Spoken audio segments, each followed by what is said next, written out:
Zeb at the Ranch. I'm Zeb Bell. And, of course, we're brought to you by our major sponsor, your Magic Valley Les Schwab Tire Centers. All 7 locations serving you. And get ready for a great big road trip. And don't forget, too, our other advertiser I want to mention right now, along with all of our great advertisers, Burley Physical Therapy and Rehabilitation at 1263 Bennett Avenue, Suite 2 in Burley, helping you get back to being you. Right now, let's go to our phone line and have our Pledge of Allegiance. Good morning. Good morning, sir. I pledge allegiance to the flag of the United States of America and to the republic for which it stands, one nation, under God, indivisible, with liberty and justice for all. Very well done. And by the way, my dear friend, call back in a little bit. I would appreciate it. Got it. All right, my friend. Take care. Time for our weather, and the weather brought to you by K&R Rental at 256 South 600 west of Hayburn. And, of course, K&R Rental offering the best of tools and equipment, absolutely the best to finish any project. All your power rakes and your rototillers, your post-hole diggers, you can have a PhD and you don't have to go to college. And all you need to do is get a hold of Roger and the crew at K&R Rental in Hayburn. Right now, here's Gina with the weather. Here's your weather forecast as we saddle up and ride again for this Monday and typical spring weather here in southern Idaho. We are looking at partly to mostly sunny skies for today. However, we do have a very slight chance of some afternoon rain showers and thunderstorms. We're expecting a high of 76 tonight, partly cloudy with a low of 50 tomorrow. 30% chance of showers and thunderstorms by the afternoon, partly sunny skies and a high of 76. That could continue for tomorrow night, mostly cloudy skies, expecting a low of 51. For Wednesday, chance of showers and thunderstorms are also again possible in the afternoon. Partly sunny skies with a high of 73. Overnight low of 50. And as we look ahead towards Thursday, again 20% chance of showers and thunderstorms in the afternoon. Mostly sunny skies and a high of 78. That's your weather forecast for Zeb at the Ranch. Oh, thank you, Gina. She does a great job on our weather. Appreciate it. Brought to you by K&R Rental at 256 South 600 west of Hayburn. Right there, smack dab on the Burley-Paul Highway. Number to call, 678-3122. Oh, good morning, and if you're sick and tired of the royal wedding and all the uppity-up, snobby little T-fingers up in the air attitude that were displayed over the last couple of days, I really didn't care a whit about that royal wedding. Did you? Give me a call, 436-2244, 1-866-927-4587. Hey, by the way, don't forget Daryl's Cleaners at 1223 Albion Avenue in Burley. Kevin and Cindy, the whole crew. And don't you forget for a moment, they can help restore a lot of items. And dry cleaning prolongs the life of garments. And they absolutely can take your rumply crumplies and make them look almost brand spanking new. Stop in today, 1223 Albion Avenue in Burley. Daryl's Cleaners, absolutely, and I mean this when I say this, the best. Caller, I'll be right with you, too. Don't forget our friends at Ramsey Heating and Electric at 2600 Overland Avenue in Burley. They open the doors at 7:30 in the morning till 5, Monday through Friday, for all, and that's not brag, that's a fact, all of your heating, cooling, and electrical needs right there with top-notch people. Ramsey Heating and Electric, 2600 Overland Avenue in Burley, 678-0459. Caller, good morning to you. How are you? Good morning, sir. Yes, my friend. Hey, I seen a quote the other day that I thought was rather appropriate for this royal wedding. Okay. It says,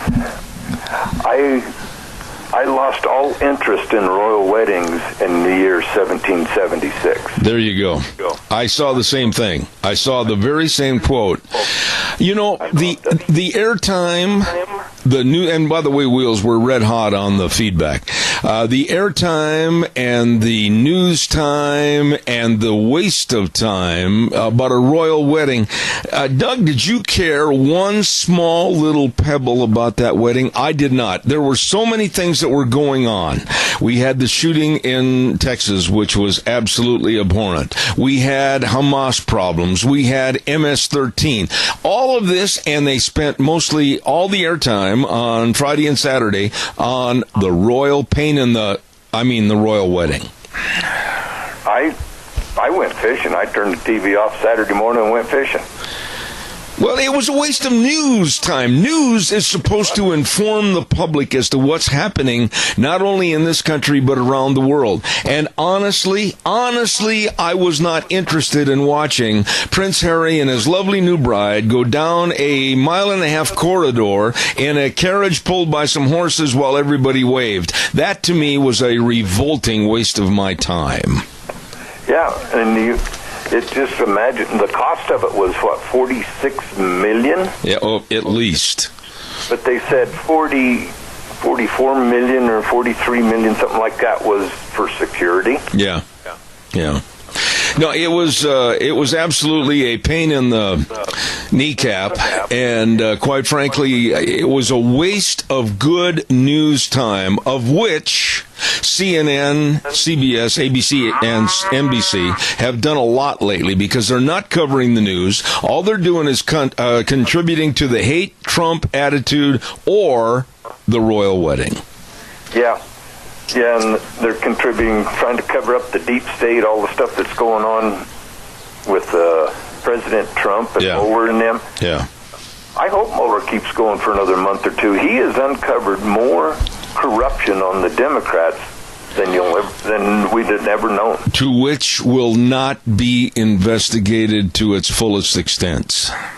Yes, and I see some things on the internet, and I've made some comments, and I said, my main comment is, we will see if we have a two-tiered justice system or if we have equal justice under the law. Oh, wait a minute. I've got another call, but I've got to have you respond while you're on this program. I listened to the interview the other day in its entirety while it happened with President Trump in that meeting with the mayors of other California cities, and it was brought up by a question that was brought up about MS-13 and their horrific and absolutely devastating effect on our society with the attitude of kill, rape, and control, and Donald Trump called them animals, which I thought was holding his verbiage in tightly. I would have called them a lot worse if I were able to. And the news media has twisted this. The liars in the news media and the lying Democrats made the twist and said that he was talking about animals associated with illegal aliens. You out there in the audience that made that twist, you are nothing more than a worthless liar. Exactly. And they were calling Trump an animal in 2016. Yeah. I was all about that. I was so livid about that situation with MS-13, I almost threw one of my Tony Lama boots right through the 60-inch screen. This is absolutely a twisting of the narrative, a twisting of the truth, and outright lies. Yes, and I like Rush Limbaugh's analysis of it. He said that he would have never guessed that President Trump would have had the DNC standing up for Hamas and MS-13, defending them above American people. You know, and I'm going to let you go real quick, but I've got to say this. There was a New York Times writer that wrote a column about how he, the writer, would rather have his daughter date an MS-13 member than a Republican. This is so absolutely absurd. I don't know what happened to the left, but they are absolutely a bunch of nitwits. They have gone all out evil. They're for evil in this world. They hate Trump so much, they don't care if the ship goes down with them on it. I agree. Doug, real quick, give us your 15-second blurb, and then I got to run. And everybody, let's do what we can for our senior centers. Let's help take care of them. They took care of us as we was growing up. It's our turn to take care of them. Amen. Thank you very much. Caller number 2, I have patience. 60 seconds. I'll be right there. Don't forget Denny's Restaurant at 611 North Overland in Burley. Oh, America's Diner with the best of breakfast and lunch and dinner anytime, all the time. What a menu. Oh, the food is delicious. Thomas and the crew, they take excellent care of you. Stop in and see them today. 611 Overland in Burley and 291 Pole Line Road in Twin Falls. The other location for America's Diner, and we're talking about Denny's Restaurant. You stop in and see them today. Also, real fast, I want to remind you about living at home alone can have a lot of risk for senior citizens. And whether it's the loneliness and the isolation or the safety hazards and the injuries or the poor nutrition, Pop-Tarts are not 7-course meals, and missed medication, all of this and more. Well, check it out. Palmerell Place, a place for senior living at 1301 Bennett Street in Burley. Number to call, 677-8212. That number again, 677-8212. Palmerell Place, a place for senior living. Caller, good morning. You're on the air. Good morning, old buddy. How you doing? Really good. Go ahead, Keith. What can I do for you? Hey, you were talking about your 60-inch screen TV. Yeah. It reminds me of this ad I heard about. This guy was selling a 60-inch TV, and when the person received it, it was a little tiny television.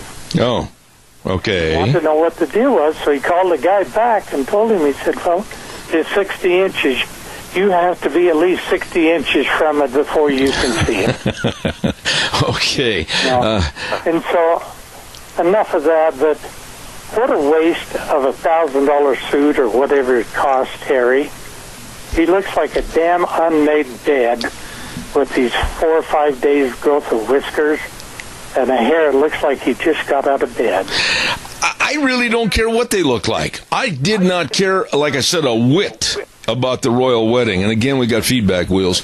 I just think it was a waste of our airtime here in America that should have been considered for news. Oh, they could have had a little story. They could have had a little 5 minutes on the news. Hey, the royal wedding, Prince Harry and everything else, Meghan Markle, all that kind of stuff, and told a little bit about the wedding. But to have the cameras focused on this garbage for hour after hour was absolutely ridiculous. Yes, and why did they have to bring the ethnic thing into the picture on their quest for getting the details, so to speak? You know, she may be of Mexican, Negroid, or Chinese. Who cares what she is? She's a beautiful woman. She's a beautiful young lady, but why in the world they had to look at every angle and lift up every rug and try to bring out all the different focal points and make and create a news storyline absolutely was, I think it was dumb. It was a waste of our time that when we've got so many problems in the world today, be it Syria or be it something with North Korea or be it something with China on the trade, whatever, why in the world would they think the American public, and until I'm proven wrong, why did they think the American public was really that interested in the royal wedding? Well, I would hate to think of being bedridden while this was going on, because there was nothing else on TV like it was the greatest event in the world. I agree. Well, if I had to watch, if I would have had to watch all of the broadcast of that royal wedding, I would have ended up in a hospital room. Hey, I got to run, Keith. God bless you, man. Thank you for your call. All right, buddy. Thank you. And by the way, to the Cottoms, Nancy and Keith, thank you so much for all your kindness and everything. And wow, that rhubarb was really good. Dino Septic Service in Rupert. I talked to these folks last week on the air. Fast, fair, friendly service, and they do the job that you and I don't want to do. I'll tell you what, septic tanks pumped and septic inspections, liquid waste removal, water and sewer lines installed. They do it all with really nice people serving you, and that's the name of the game, service. Dino Septic Service, and they've got 2 telephone numbers, 436-6526 or 678-1638. Fast, fair, friendly service with the big truck that says, smells cargo on the way. Dino Septic Service. Caller, I'll be right there. Stand by, please. Don't forget to our friends at Burley Physical Therapy and Rehabilitation, and they're at 1263 Bennett Avenue, Suite 2 in Burley. and they're there every morning, really bright and early, serving you at 1263 Bennett Avenue, Suite 2 in Burley. And the number to call to make an appointment to go in there and let them help you with the exercises and the use of that hydrotherapy pool. Oh, they can help you get back to being you. Nick Greenwell and the rest of the physical therapists, absolutely A1. They know their business. Burley Physical Therapy and Rehabilitation, 678-1191 in Burley. You call them today. Caller, thank you. Good morning. You're on the air. I was just listening to you and thinking about how much the royal family has in the bank for their lifestyle. And are the regular British people contributing to that? And they don't do anything. Yeah, it's a figurehead type of a government with the prince and the queen and all this other garbage. Really, Chris, honestly, be upfront and honest with me. Did you really care all the hours devoted? I didn't really care, but I watched a little bit of it. But the thing is, there's all of these children and the mayors of the British monarchy, and they all have billions of dollars. What about the regular British person? Do they agree that this is a good thing? Some of the Brits that were interviewed and some of the Brits that made comments in various newspapers, etc., to answer your question simply, no. they didn't like all the balderdash that went with it. Well, I think that there's leadership in a country that is important, but how many hundreds of years is this lineage for this royal family, and those kids will just be charitators. They'll be out there doing charity. Why don't they use their minds and their brains to make the world better? I can't answer that question for them because I'm absolutely against the coverage. Like I said, I can be fair. If I were the head of a newsroom, I would have devoted maybe 3 or 4 minutes on a per newscast basis about the royal wedding. I mean, if it was like a newscast on television, etc. But to go on and have stories about how the cake was made or have stories about what kind of shoes they were wearing. Come on, Chris. Yeah, and then to have it be an American woman who fell into this trap.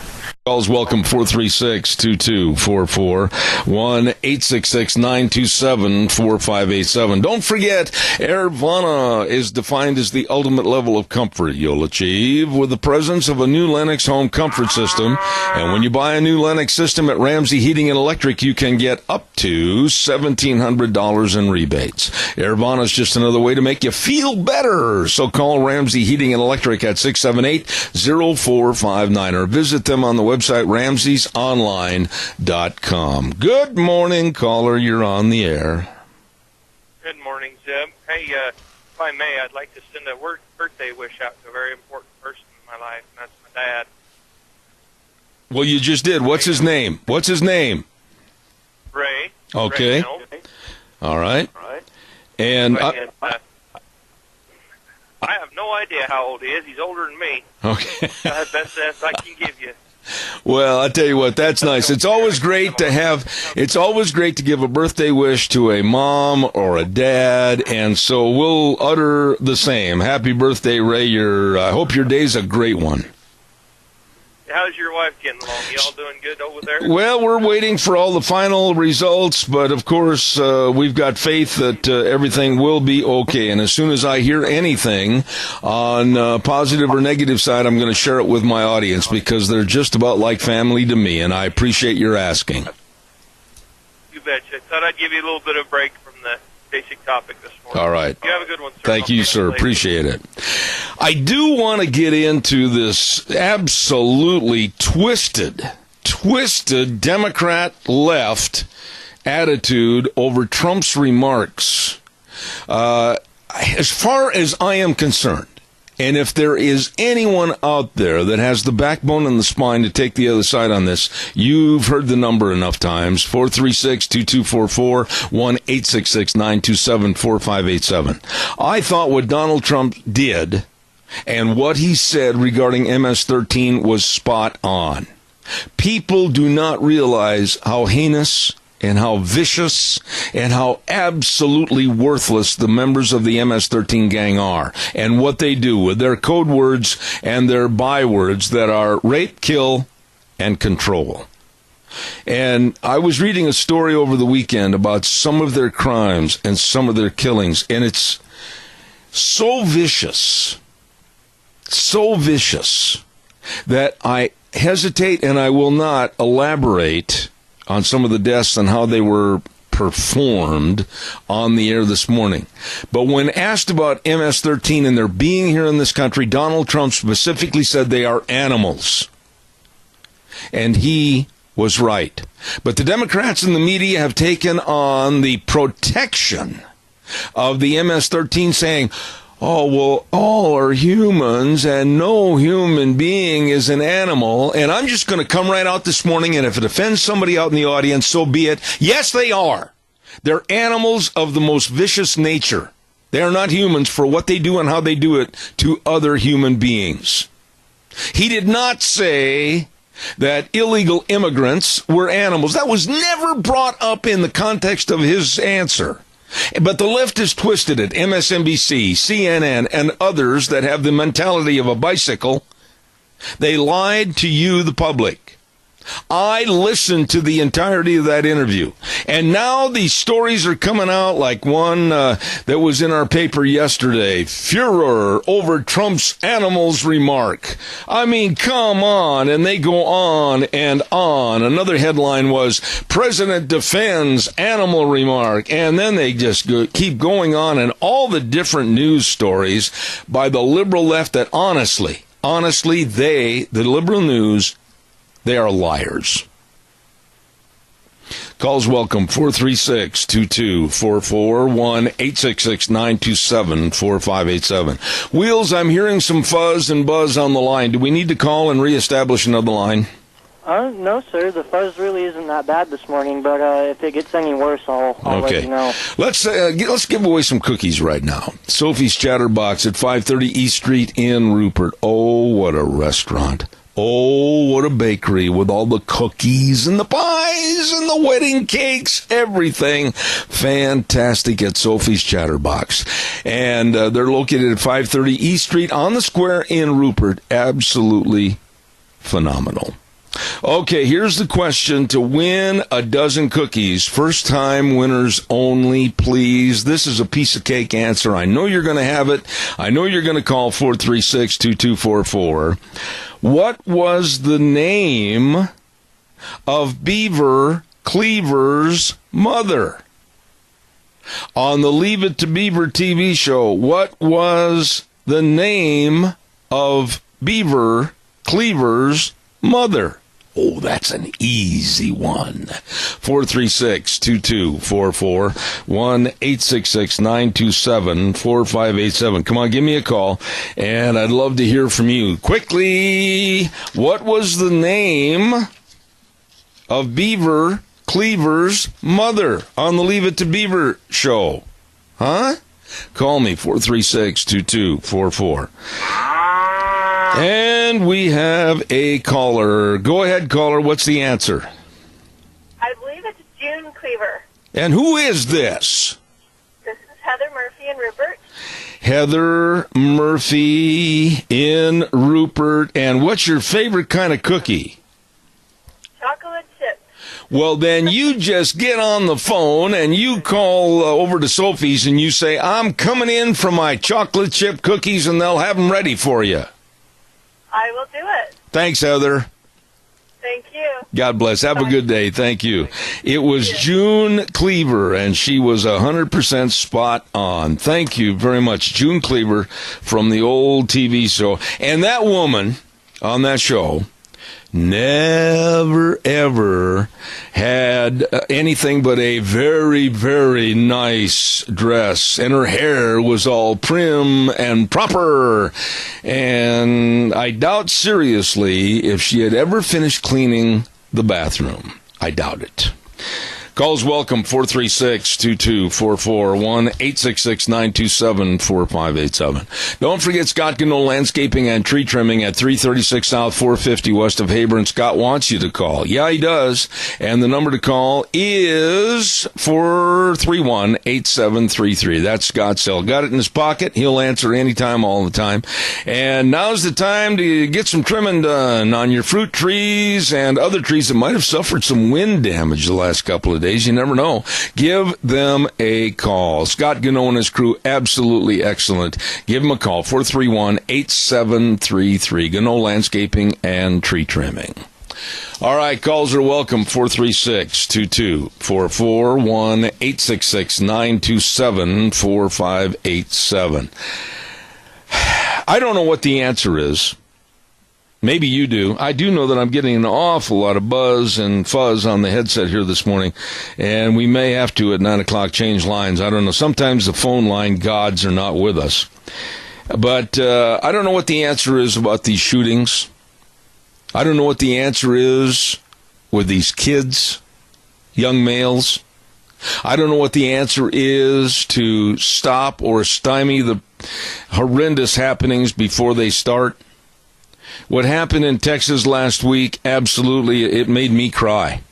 It made me so sad that a student, 17 years of age, a week before was dancing in a dance troupe at a church. This same student was an athlete somewhat, had played high school football. What in the world could possibly possess their mind to absolutely go off the deep end and jump into a swimming pool with no water and commit the crimes that they committed?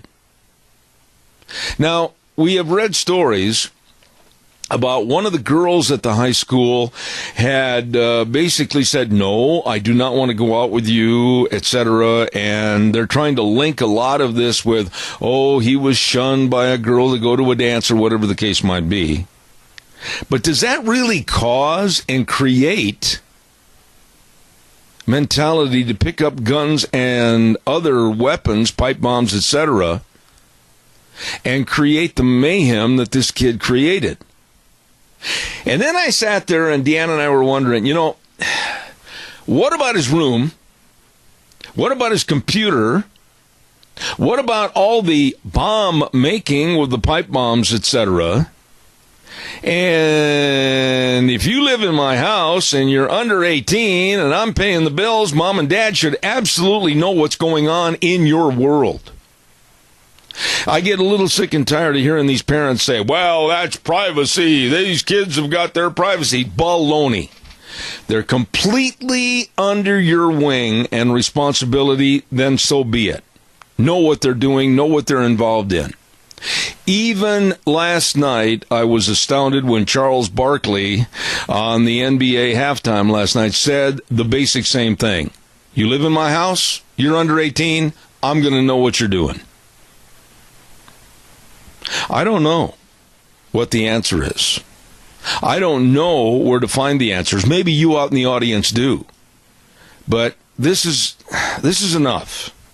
It's easy for the left to say, well, we've got to have all the guns confiscated and then this wouldn't have happened. Really?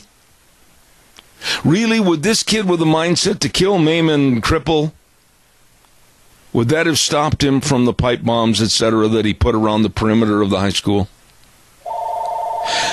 Give me a call on this. I want your thoughts. 436-2244, 1-866-927-4587.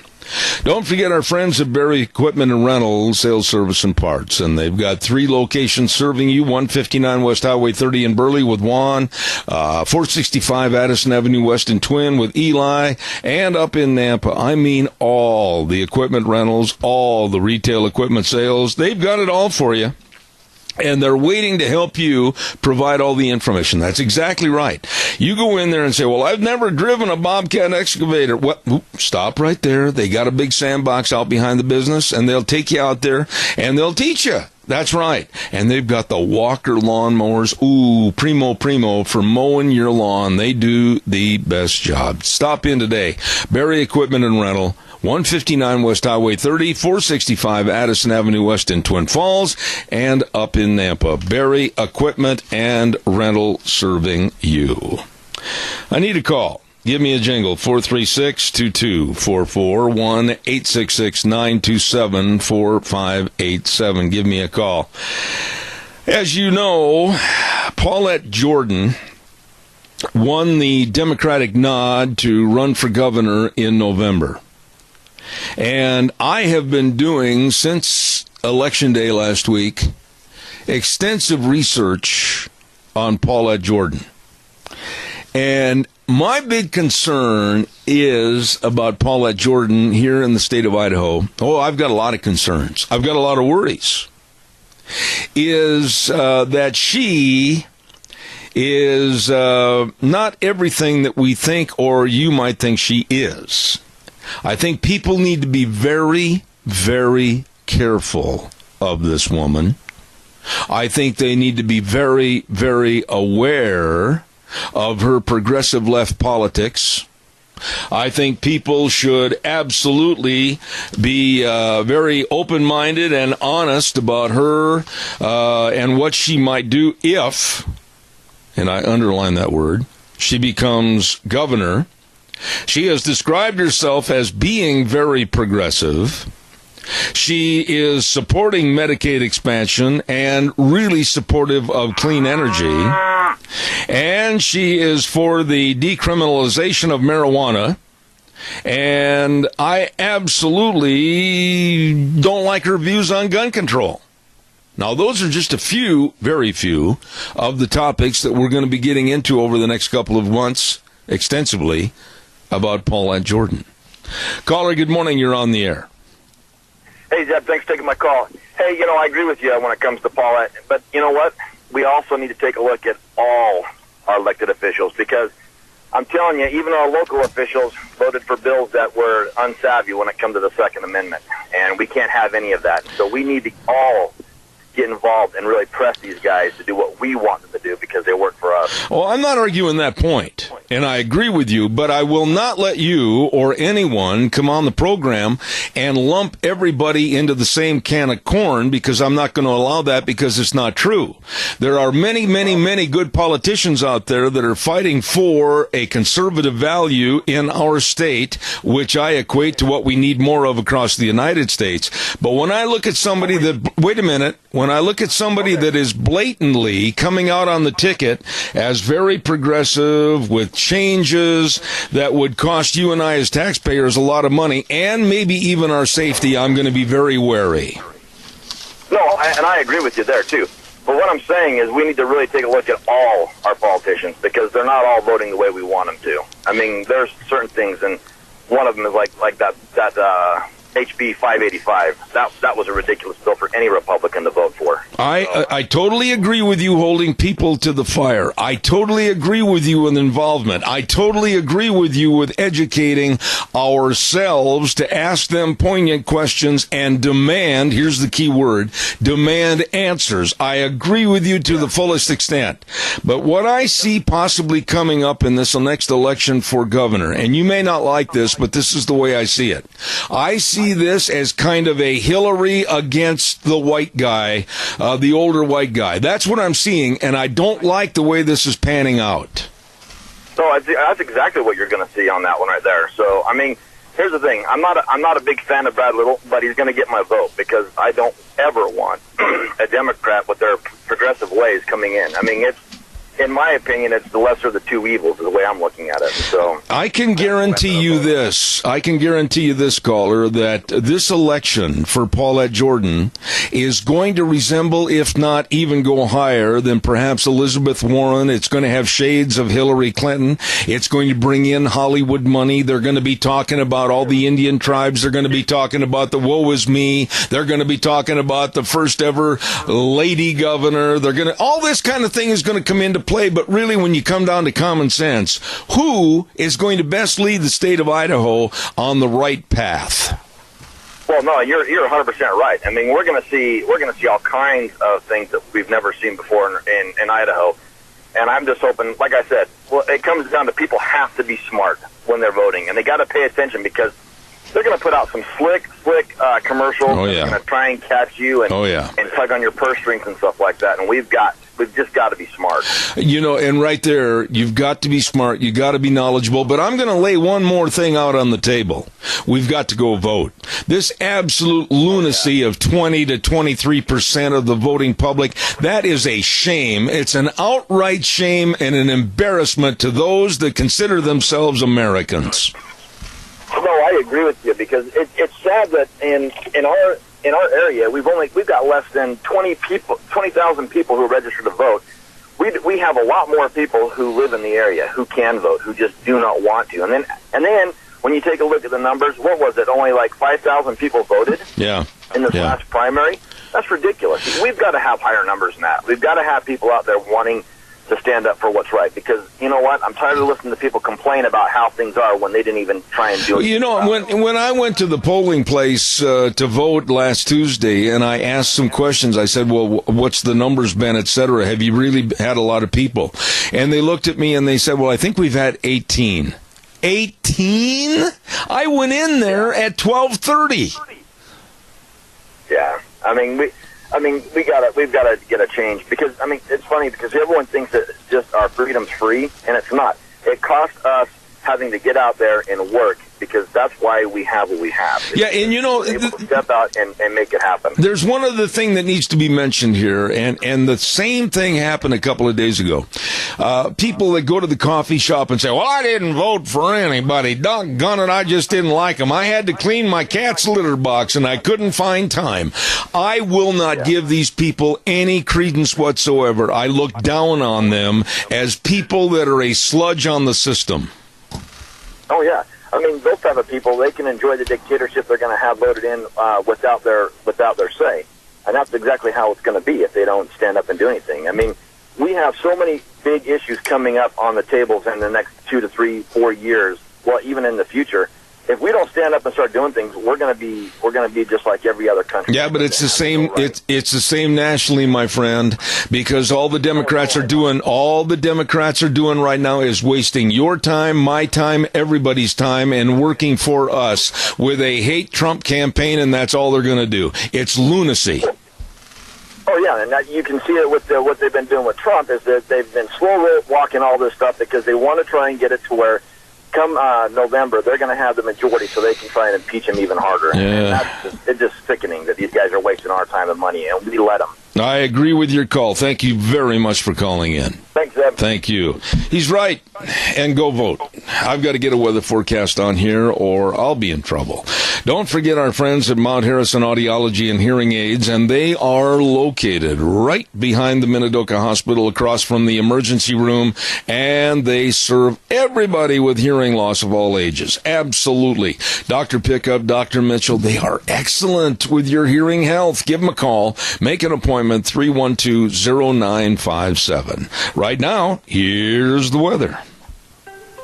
Here's your weather forecast as we saddle up and ride again for this Monday and typical spring weather here in southern Idaho. We are looking at partly to mostly sunny skies for today. However, we do have a very slight chance of some afternoon rain showers and thunderstorms.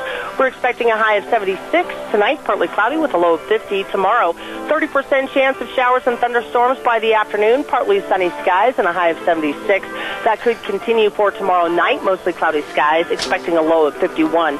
For Wednesday, chance of showers and thunderstorms are also again possible in the afternoon. Partly sunny skies with a high of 73. Overnight low of 50. And as we look ahead towards Thursday, again 20% chance of showers and thunderstorms in the afternoon. Mostly sunny skies and a high of 78. That's your weather forecast for Zeb at 3. And Gina, we appreciate the job you do. Don't forget Mount Harrison Audiology and Hearing Aids. They are absolutely committed to your hearing health. Make an appointment today at 312-0957. You know, she was talking about the thunderstorms, and yesterday afternoon we had Kent and Kathy Benson over, and we had Nick and Logan and Toby and all the boys. We were going to rope yesterday afternoon. And all of a sudden, about 15 minutes before we were going to start, ooh, it got black. Ooh, the wind started to howl, and I thought, look out for this. And then it kind of skirted us, and it went kind of north and west of us. It was hanging right over our head. And, excuse me, Nick had a couple of calls from some friends of his in Twin, and they were saying, look at the hail we got here in the mud. They really got hit. And we didn't get that here yesterday, thankfully. Calls welcome, 436-2244, 1-866-927-4587. Give me a call, please. We'll talk about any of the subjects that we've talked about so far. By the way, we're going to have some program segments on this. President Trump has said that in the last couple of days, they're going to start taking money away from Planned Parenthood because of their support and conduct with abortions. Good. I would like to see the Planned Parenthood businesses go by the wayside. There's a lot of good, perhaps, that Planned Parenthood can do for the community, but abortions is not one of them. And I was listening to a doctor this morning on television, a Dr. Sapphire, a lady that had a pregnancy while she was a senior in high school. And she had that option of an abortion and chose not to do it. And her son is going to be a freshman at Ole Miss University this coming fall. And she's so thankful that she chose the right path. And I absolutely would like to see Planned Parenthood, without my money, close their doors. Your thoughts, 436-2244, 1-866-927-4587. I have to chuckle a little bit because when is the old girl going to understand? When is somebody going to hold up a cue card for Hillary? When is she going to have a wake-up moment? It's been a year and a half since the election. And this past weekend at Yale University, she was giving a speech at Yale, and she still cannot accept that she lost the presidency and people don't like her. People don't like her. Caller, good morning. You're on the air. Good morning, Zeb. Excuse me, I'm sorry, my voice isn't perfect this morning, but what you were saying on the MS-13 animals, I was listening to a newscast over Newsline for the Blind from Texas trying to find the school shooting, and I found one about the MS-13 and Trump's comments about animals, and at that point, the particular Texas newspaper I was listening to did report that he had said they were animals. Yeah. They did report it correctly. Yeah. And you know, they're the worst kind of animals because they have a potential for acting like a human being. And they act like animals. And they aren't going on instinct as an animal does. You know, why don't they, meaning the news media, why don't they go interview the families of that New York girl that was absolutely stabbed and mutilated so many times? Why don't they go visit with the family of the person that had the head bashed in 27 times? Why don't they go ask them what their thoughts are about the comments about MS-13 being animals? Yep. Why don't they? Thanks, Linda. And then I do have a couple more comments on what you said about Planned Parenthood. Yes, I don't like their abortion policy. Now, you said that there are other things they can do for the community, and one thing my son and my daughter-in-law said is that they do give OB care to women who cannot afford it, and that could be a good thing about the abortion policy. Well, there are many other health institutions. And one more thing. Okay. I asked about Paulette Jordan's policy on abortion, and my son found it. And he said that she said she herself, she was brought up as a Catholic and she's a spiritual person and she wouldn't do it. But she can't force other people to make that same decision. Yeah. It's up to them. You know, there's a lot of things about Paulette Jordan that we're going to be talking about in the future, but I put her in the category of scary, and I'll leave it at that for this morning. Linda, God bless you. I got another call waiting. Thank you so much. And your volume is just a little bit low over the phone, and wait a minute. It's my phone, not you. Okay. God bless you. I don't know how that happened. All right. God bless. Fine. All right. Thank you very, very much. Nice, a wonderful lady right there and a great singer. Linda, thank you. Call her real fast, and then I've got to do a commercial break. Yeah, just real quick. I think we need to completely eliminate Planned Parenthood, i.e. Murder Incorporated, because that's all they are, is a bunch of murderers. Well, I appreciate your comment. You always have a right to express your thoughts. Thank you. I appreciate your call. God bless. Have a good day. You too. Thank you. Thank you. Boy, there's a lot of people that are up in arms against Trump again over this issue. Of course, no matter what the man does in this administration, the left, the loony left, and believe me, they are loony, they're going to find a criticism or twist everything out of context to make it fit their narrative. That's the truth. Right now, I want to remind you about our major sponsor, your Magic Valley Les Schwab Tire Centers. And, of course, they have 7 locations serving you in the Magic Valley, and service is the number one thing. They know you're going on a road trip. They know you might be leaving on Memorial Day weekend. They know that you want to get to point A and turn around and come back to point B, here, home. Yep, absolutely safely. Well, they've got the best of tires to do that. All the different tread designs, everything for your cars, pickups, SUVs, horse trailers, boat trailers, whatever. It's all there with the best of tires at all 7 locations. And don't forget, too, the best of brake service and front end alignments, shocks and struts and batteries. And I go back to that word again, service. They are the best, with Lane and Rupert, Dave on Blue Lakes and Twin, Mike and Buell, Mike and Jerome, the Twist family in Paul, Daniel on Poline in Twin Falls, and Randy on Overland in Burley. Yep. The best. Your Magic Valley, Les Schwab Tire Centers.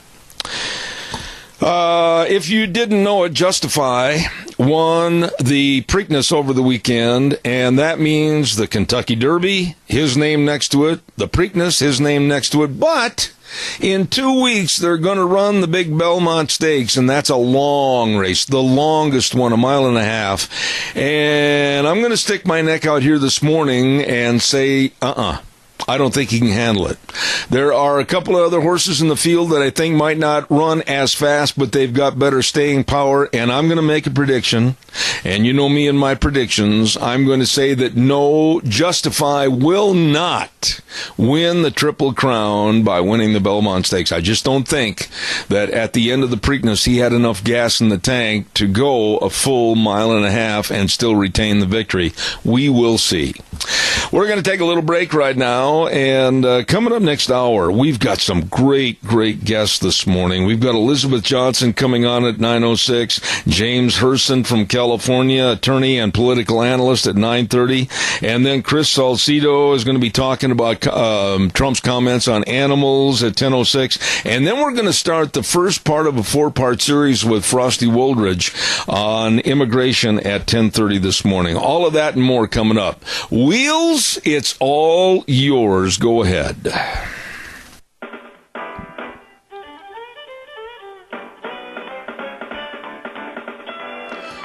Oh, good morning. Good morning. And Wheels, keep trying that number, buddy, if you would. I appreciate it.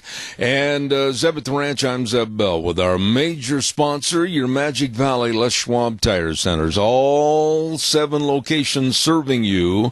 And get ready for a road trip and drive safely with all the different tires they have at all 7 locations. Your Magic Valley Les Schwab Tire Centers. And, of course, don't forget, too, some of our great advertisers like Burley Physical Therapy and Rehabilitation at 1263 Bennett Avenue, Suite 2 in Burley, helping you get back to being you. Caller, hang on just a moment. Wheels, right now, this good word for our friends at Western Waste Services. From the canyons of the Snake River and all across southern Idaho, we're always at your disposal.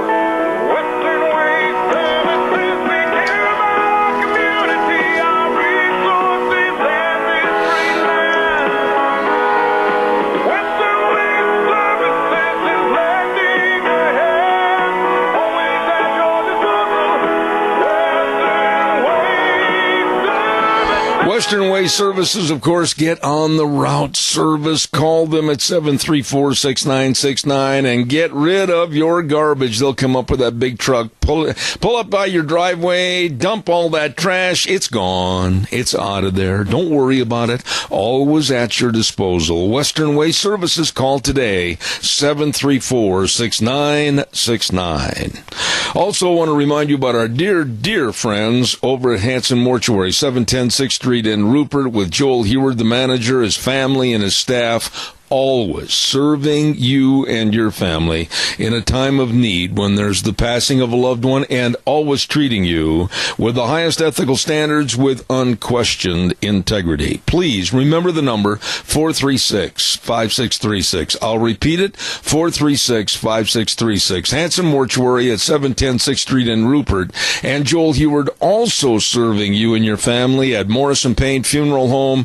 on East Main in Burley. Caller, good morning. Quickly, you're on the air. Hey, I'll make it quick. Zeb, your cow pies and your coffee cups and cow pies this last weekend was super. I enjoy it every week, but this last weekend, Zeb, was you really hit the ball out of the park. Well, that is extremely nice of you, my dear friend, to call and say that. You never know whether we're doing a good job, bad job, or a mediocre job until we hear from people, and that means a lot, especially coming from you, Bert. Thank you very, very much. Well, I appreciate it, and just wanted to thank you this morning. Well, thank you, and say hello to Elaine for me. Will do, and it's getting on top of things. I appreciate that, Bert. God bless you, and thank you so much for your kind comments. Thank you. Bye. Yeah, I'll say this real quick. First of all, Wheels, did we get a hold of Mrs. Johnson? No, sir, we haven't yet. I tried calling her a few times, but... No, you keep calling her. Just dial that number till your finger gets sore, okay? Yes, sir. All right, buddy. Thanks. In the interim, calls are welcome and appreciated at 436-2244. Deanne, if you could possibly come in here, and we'll try to get a hold of Jonathan O'Neill, the booking agent for Mrs. Johnston, and see if we can't figure out why she is not answering her phone. I'd certainly appreciate that. In the interim, I also want to mention, and Bert, thank you very much, if you'd like to receive our weekly blog, which is called Cow Pies and Coffee Cups, all you have to do is go to zebbell.com and look for Cow Pies and Coffee Cups and click onto that and enter your address, and we'll make sure that we get a copy to you. It's choking to death here, excuse me. And we certainly appreciate all the kind comments. Thank you very, very much. We are, hopefully, Deanne, if you could come in here for a second, we're on the air waiting for a lady by the name of Elizabeth Johnston, and she is a concerned parent and analyst, and we were going to have her on the air this morning talking about some of the absolute negativity that's going on against the Bible and against decency in America, and I wanted to get her on the air this morning. So, in the interim, it's up to you to give me a call to fill this half hour. Give me a call, please, 436-2244, 1-866-927-4587. While we're waiting, don't forget Ark Animal Hospital at 750 21st Street, near Connection Credit Union in Hayburn. And boy, they've been voted Minikash's best veterinary hospital on numerous times. And the number to call, 678-1177. Don't forget, spay and neuter your kitty cats and dogs. And don't forget, don't let your dog roam around the neighborhood. Hey, you might get run over, get lost. And in that case, also make sure you've got the proper identification. They've got everything for you over at Ark Animal Hospital. A mixed animal practice, big or small, they love them all. Don't forget the numbers, 678-1177. They at Ark Animal Hospital have warm hearts for cold noses. I love that.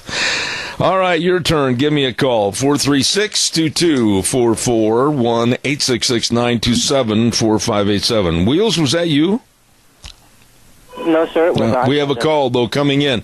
And maybe Deanne can help find Mrs. Johnston if she's out there in the other room. I don't think Mrs. Johnston's out in the other room, but I know Deanne's out in the other room. And hopefully we can get that taken care of. Caller, good morning. You're on the air. They hung up, sir. I'm not having very good luck this half hour, am I? Okay. I'm not sure what's going on today. It seems like it's just a typical Monday morning. No, I don't consider it typical because hopefully we can get some people on the air to call 436-2244 1-866-927-4587. While we have just a moment also, and this is what I'm using as a ploy to spend some time while I'm waiting for you folks to give me a jingle. Don't forget Airvana, defined as the ultimate level of comfort you'll achieve with the presence of a new Lennox home comfort system. When you buy a new Lennox system at Ramsey Heating and Electric, you can get up to $1,700 in rebates. Airvana, just another way to make you feel better. So call Ramsey Heating and Electric today at 678-0459 or go to their website, ramseysonline.com. And caller, good morning. You're on the air. Yes, Zeb, just backtracking a little bit on these school shootings and that, what can be done. It's really simple, but we complicate it. I think that the main thing is to put God back into our society. Well, in our homes, in our everything we do.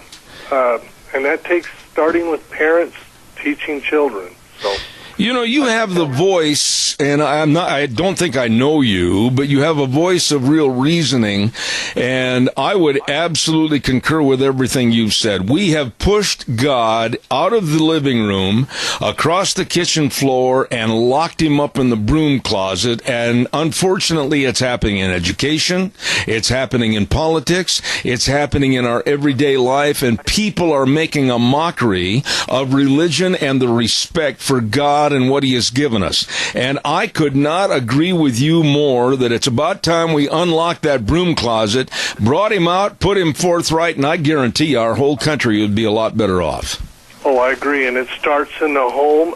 Parents have got to take charge. They put down these violent games that are going and go back to good family tradition, reading the Bible, reading the scriptures, being responsible, respect and a fear of God. And not just, I don't mean to be afraid of God, but a respect that I guess we need to fear him if we're not doing the right thing. But we just need to turn this around, and it's got to start with individuals and parents. Okay, I agree with you, start in the home, but that's not the only place by far, because a lot of the times the home, if you will, sees their kids go off to school at 7:30 in the morning, and they've lost contact and or any ability to govern and reason with their children until possibly 5 o'clock that evening. Then they have a quick supper, and the kids go do their homework, off to beddy bye, and then back to what twisted educators want to take and twist their minds away from family and family values and God. That's the problem. I agree, but if it starts in the home, I feel they're held responsible, then they're better apt to deal with the pressures and all the stuff that's thrown at them out there. But I think it has to start and end in the evening at home. Okay, now I'm going to ask you a question. You don't have to answer or not. Are you a minister? No. All right. Well, I'm a minister to other people. Okay. I'm not a minister as far as a head of a church, no. Okay, well, the reason I asked you that question is, first of all, you are very well spoken when it comes to this problem, and it is a problem. But I will say, and I'll maintain, and again, you can argue on this point and think less of me for even saying it. I put a lot of the blame on the ministers and the pastors of various churches, not all, but many, because they're not poignant enough at the pulpit to get this word out and try to reinstill a lot of the values. Argue that. Oh, no, I agree. I agree, Zeb, and that doesn't matter any Christian religion. We have to teach the correct principles. I think if you teach them and they're made aware of them and they're held responsible, then we as parents and as members of society feel an obligation and a love to do that. But we have to reach out to everybody. I will say this, and I've gone to a lot of churches, and quite frankly, I know this sounds callous, sir, so bear with me. I don't care if I make members of the religious community upset. I don't care. Because somebody has got to step on their toes a little bit. Too many ministers, too many sermons are as blasé and milquetoast as can be when they should be addressing these issues and pointing out from the pulpit what the shortcomings are and try to correct them. Oh, totally agree with you, Zeb. I've got no arguments on any of this morning. Totally agree. And we have to all agree on this. I think we can agree to disagree on items, but it all comes down to one, and it's serving one God. Serving one God. Absolutely. And everything you said I agree with, because little by little we're seeing the throwing away of prayers before any event. We're seeing the throwing away of values at sporting events. We're seeing the throwing away and criticism of politicians that want to pray before a city council meeting. Little by little, inch by inch, the evil left is taking over. Oh, and when we have a love of God, it automatically transfers into a love of country, a love of the flag, we become a proud nation, which we have been for almost over 200 years. Yeah, I don't understand how you can argue with success. I mean, this country was formed on Judeo-Christian principles, and men that believe and had a strong faith were the forming sources of this country, and it went on to be the strongest country in the world. Now we're on a slippery slope going the other way, and we've denounced God. We're taking God out of our life. We're coming up with all these goofy attitudes. You can't blame him for taking a blind eye and a deaf ear to the United States and our plight. We have chased him away. I don't know how he puts up with us, Zeb. I really don't. If it ain't broke, don't fix it. And you can tweak it, you can refine it, but don't try and fix the system that's worked for so long. Amen. I can't tell you how much I appreciate your call. Thank you so much. Hey, thanks, Zeb. Have a good day. Thank you. Nice man. Good man right there. I appreciate that. We have got so far away from the principles because of a stupid liaison with liberalism that absolutely has to be wadded up like a worthless piece of paper and thrown away. And go back to the principles that made this country and its citizens better people. Get back to God. 436-2244, 1-866-927-4587. If you disagree, bring it on. Give me a call, 436-2244, 1-866-927-4587. We evidently can't find Elizabeth Johnson, and I don't know what happened to her. I mean, maybe she forgot, maybe never got the memo or whatever, I don't know, but I'm sorry that we didn't get her on the air this morning. So, I'd like to hear from you. Maybe you'd agree with me, maybe you disagree with me on various subjects we've talked about already. Give me a call. I still got about 10 minutes left in this segment.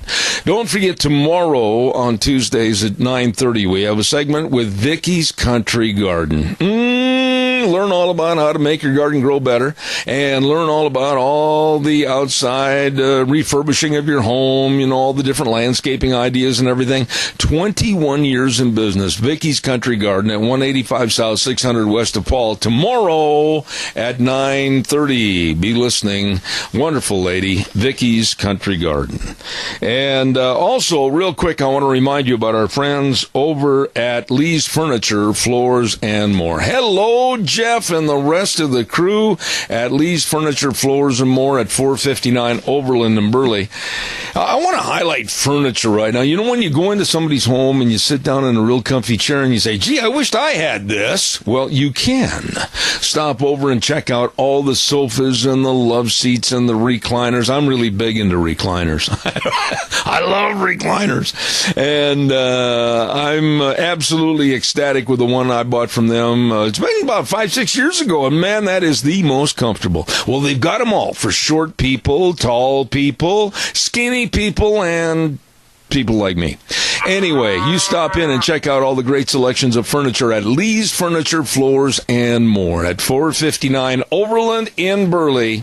Absolutely the best. Caller, good morning. You're on the air. Yes, good morning, Zeb. Hello. All too many parents depend on the teachers to put things into these children's heads. And look what we've got teaching at some of these schools. Some of these people are so damn left wing, it's just unreasonable. Yeah. Being left, Tony, bear with me on this. Being left is absolutely out of the norm, but still considered by the left to be the way we all should live. I absolutely will not adopt their principles. I will not have anything to do with their leftist means and what they want to do to try to change society. And I agree with that man that called a moment ago that we need to get God back in our lives and our nation. And some of this garbage, which it is, that's being taught in the school systems, needs to be thrown out. You think that now that we have Donald Trump in, the pastors have more freedom to express their opinions at the pulpit than they've ever had before. Why are they not taking advantage of this? I don't know. I'd like to know the answer to that. And I'm going to say, whether it's my pastor or any pastor of any church, I don't know. I don't think it's being cowardly, but maybe there might be some twisting by some of the congregate church council that says they don't want them to go a certain way. Oh, they're afraid. I don't know what the reason is, but it's about high time, I think, and I got chewed out for this already in the past, and I don't mind getting chewed out again. I think that they have turned into the cowardly lion, like at the Wizard of Oz, and they stand up at the pulpit and they're giving milquetoast sermons when really they should be looking at the congregation and trying to help heal what's wrong in our society. Well, it seems like some of them are trying to appease the leftists in this country. They're just feared of this country turning so far to the left that they'd be left out in the cold, and they're willing to join the bunch. I don't know what the answer is. I really don't. But I'm going to remain critical. I didn't say all pastors. Somebody called me a couple of weeks ago and chewed me out and said, you said all pastors. No, I did not. I said there are many, unfortunately, but not all. But they've got to make some corrections. Their ship right now, the rudder's broken. They're just spinning in a circle and not doing the job I think they should be doing. Well, maybe some of them are like Jimmy Kimmel. He's catering to the left, and that's the only way he can remain popular. The late-night talk shows are absolutely a worthless waste of time. You'd be better off turning on an old Dean cooking show than you would be watching the likes of Jimmy Kimmel. Yeah, you bet. God bless you, my dear friend. How are you and Mary doing this morning? Oh, we're doing pretty good. We're dog sitting as usual, and I'm getting my shovels are getting worn out. Tony, God bless you, man. Thank you. Have a good day. Okay, his shovels are getting worn out. Oh, my. I got time for another call? Give me a jingle, 436-22441-866-927-4587. I understand they dog sit for a member of their family, I believe, during the course of the week. And Tony, in a very kind of a sly, wry statement, I think he's had enough of all the dog sitting. Oh, my goodness. Let's ride 270 Highway 24 between Rupert and the World. Oh, my goodness. They're open Monday through Fridays, 9 to 6, Saturdays, 9 to 4. And they've got a great big showroom over there with all the four-wheelers and all the side-by-sides. Oh, my gosh. You get over there and you're going to say to yourself, how'd they get this all crammed in here? Holy smokes, I'm telling you, along with a great big accessory department. And then out behind, they've got that great big service department to keep you running. Oh, yeah. Let's ride 270 Highway 24 between Rupert and the World. It's true. This is where the fun is sold. You stop in and see them today. Really good people. Calls welcome, 436-2244, 1-866-927-4587. Give me a call. And we were talking a little bit ago about Hillary Clinton, and I was listening to her speech that she gave at Yale University over the weekend, and she just came right out and said, I'm never going to get over it. She can't accept that she's lost. And I mentioned this a little bit last hour, and she just absolutely is coming up with all these different things. Well, this would have happened, and if we wouldn't have had the Electoral College, and that, and all this, and the other. And the Democrats are like in a plane that has lost its engine, and it's in a tailspin because it's all hate Trump, no matter what the cost, and all, gee, Hillary lost, and she still can't get over it. I have never seen a party, never in my lifetime, and I'm an old man, that is absolutely dedicated to failure like the Democrats. It's pathetic. It's almost sad. It is. I said almost sad. Calls welcome, 436-2244, 1-866-927-4587. Don't forget, too, when you think about life insurance and health insurance and retirement planning and employee benefits, all of this and more handled through our friends at Cameron and Siemens Insurance, Highway 24 in Rupert. Number to call, 436-4424. Now, Cameron and Siemens Insurance, are dedicated and responsive to your needs, and I urge you to give them a call and find out more about how they can help you. Cameron and Siemens Insurance, Highway 24 in Rupert, 436-4424. Really, really nice people. I've got a little note here that I need to mention, and my good buddy George Mass and some of his real close friends are going to be coming on our program in the next couple of days, and they're going to be talking more about the 4th annual Idaho Roll Call Memorial Ride. It's going to be on June 2nd. That's right around the corner. It's going to be at 7th and Scott in Rupert. Come early for the food. Oh, yeah. And the program at 1 o'clock at the Idaho Roll Call Monument, and we're going to have them on the air. For more information about this big event, call JR.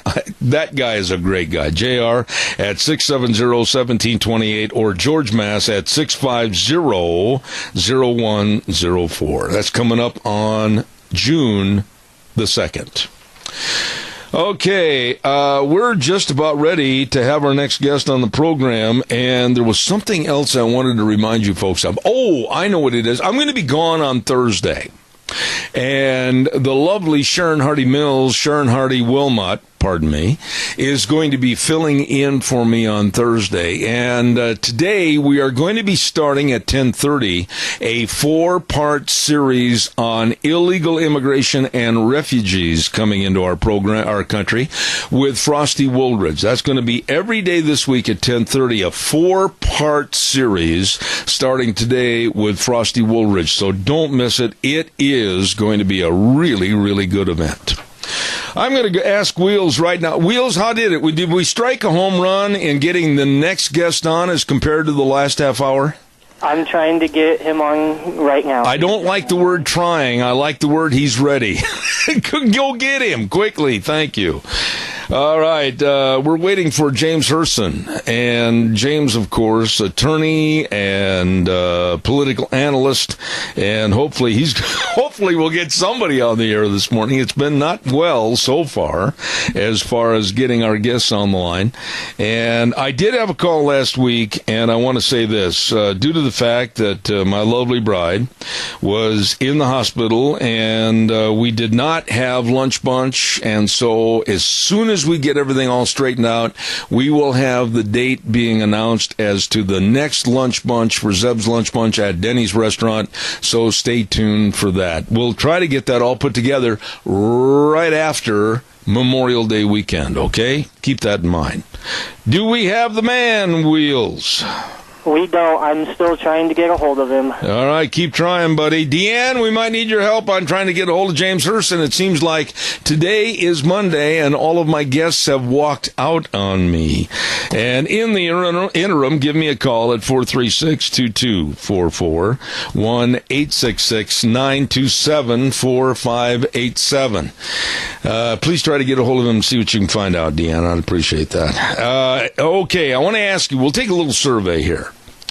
What did you think, if you heard it? If you didn't hear it, it's not fair to make a comment, but if you heard the remarks by President Trump this past weekend in regards to MS-13 and there being animals, according to President Trump. Yes, sir, go ahead.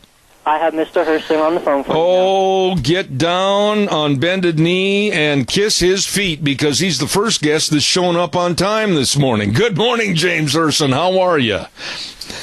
Hey, good morning, Zeb. How are you? Well, last half hour I had a dead half hour. My guest didn't show up, and I was a little concerned, and thank God you're there. How's everything in California? Well, it's filled with nuts and flakes as usual, and it's crazy here. You know, let me ask you something, James. You've been on this program for a long time, and I always respect your political analyst attitude, and you're a lawyer, and you know a lot about what's going on in Hollywood. But I remember the Disney Corporation when I was a little boy. I remember Annette and Darlene. I wanted to marry one of them. I remember the Mickey Mouse Club. I remember Spin and Marty. What in the heck has happened to conservatism and the Disneys? Yeah, well, Disney was a family company. I mean, it was started by a genius, as you know, named Walt Disney, a person that was an entrepreneur that had a dream. It's now a very, very large conglomerate. It's run by Bob Iger, who is I guess we'd call him a moderate liberal. He's not part of the Bernie Sanders wing, but he's still a liberal, and he still believes in all the values of liberalism. And he has altered the vision of Walt Disney. There's no question about it. And now with Disney buying 21st Century Fox and inheriting all kinds of product that normally wasn't associated with Disney, it's literally become the most powerful entertainment company in the world.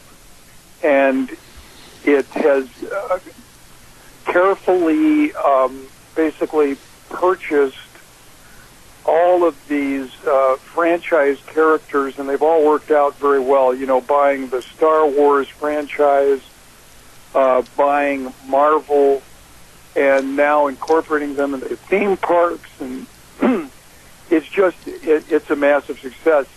The problem, of course, is that even Disney infuses their content with politically correct, storylines, characters, etc. And some of their movies have indoctrination sort of mixed in with the storyline. And children love Disney stuff, and so it's just another example of why parents have to be discerning. Still, all that said, Disney is responsible for a lot of good family fare that comes out, and giving people an amazing vacation spot at Disney World or Disneyland. So it's but I don't see good things for Disney down the road, just because the entire entertainment industry has a contagion. And it's the same as all of our institutions. I mean, we've seen our news media is no longer news media. We've seen academia no longer be places of higher learning. And we now, we know that other institutions, particularly governmental institutions, have been corrupted. And so this is a time of restoration and seeking justice and trying to turn the tide back. And that's, I think, why American voters wanted an outsider to come into Washington and want someone who fights back, and that's what we have with President Trump. Now, that's a big circle going from Hollywood to Trump, but I think it sort of fits together. James, you know all the activity and action that's taking place in Hollywood, and you know all about the Last Man Standing television show and how that was basically dumped. And then now I've heard reports about how the sitcom Roseanne, the resurgence of Roseanne, has been warned that they better rein in on any conservative values expressed on the program. Why? Why can't we revert to some wholesome activity and two viewpoints expressed? Are they that afraid on the left that somebody might adhere to conservatism? What's going on here? I don't believe that it's interesting you said, are they that afraid? I don't think we're talking about fear so much here as hatred. But we're talking about visceral hatred. It used to be, when I first appeared on your show many years ago, that say when George W. Bush was the president, Hollywood had a blacklist. People were sort of pariahs if they were classified a certain way. In other words, they were Republicans, conservatives, there were Orthodox religious people who took religion seriously. Those kinds of people, their social life would suffer and their careers would suffer. But what's changed is it's focused on a single individual now, and that's President Trump. And in Hollywood, if you are not a Trump hater, you're on the blacklist.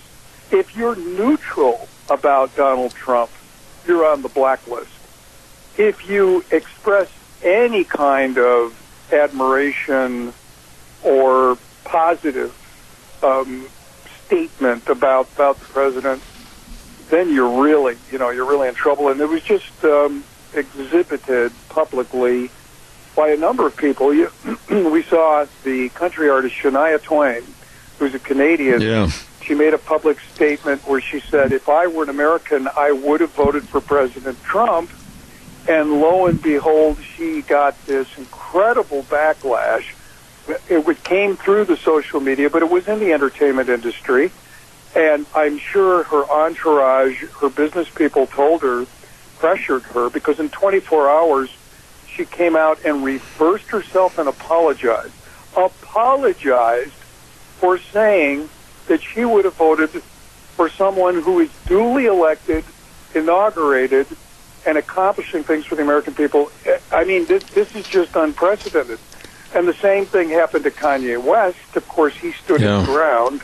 The same thing happened to Tim Allen. You brought up Tim Allen and Roseanne Barr. Yeah. To their credit, both of them show a lot of courage, because there's a great risk in taking positions against the predominant, prevailing political and cultural views of Hollywood. And both Roseanne and Tim Allen have been doing that because we have social media now.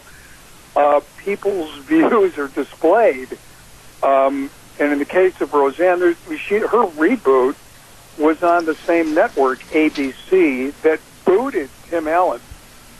There is no other rational explanation why a network would cancel a show that had been nominated for 2 Emmys, that was the number 2 rated sitcom on the air, in its 6th season. That is unheard of and especially it was in a difficult time slot on Friday. And ABC goes ahead, cancels them, puts on this lame drama, and I don't know, some people like it, called Once Upon a Time adult fairy tale drama. I never understood this genre.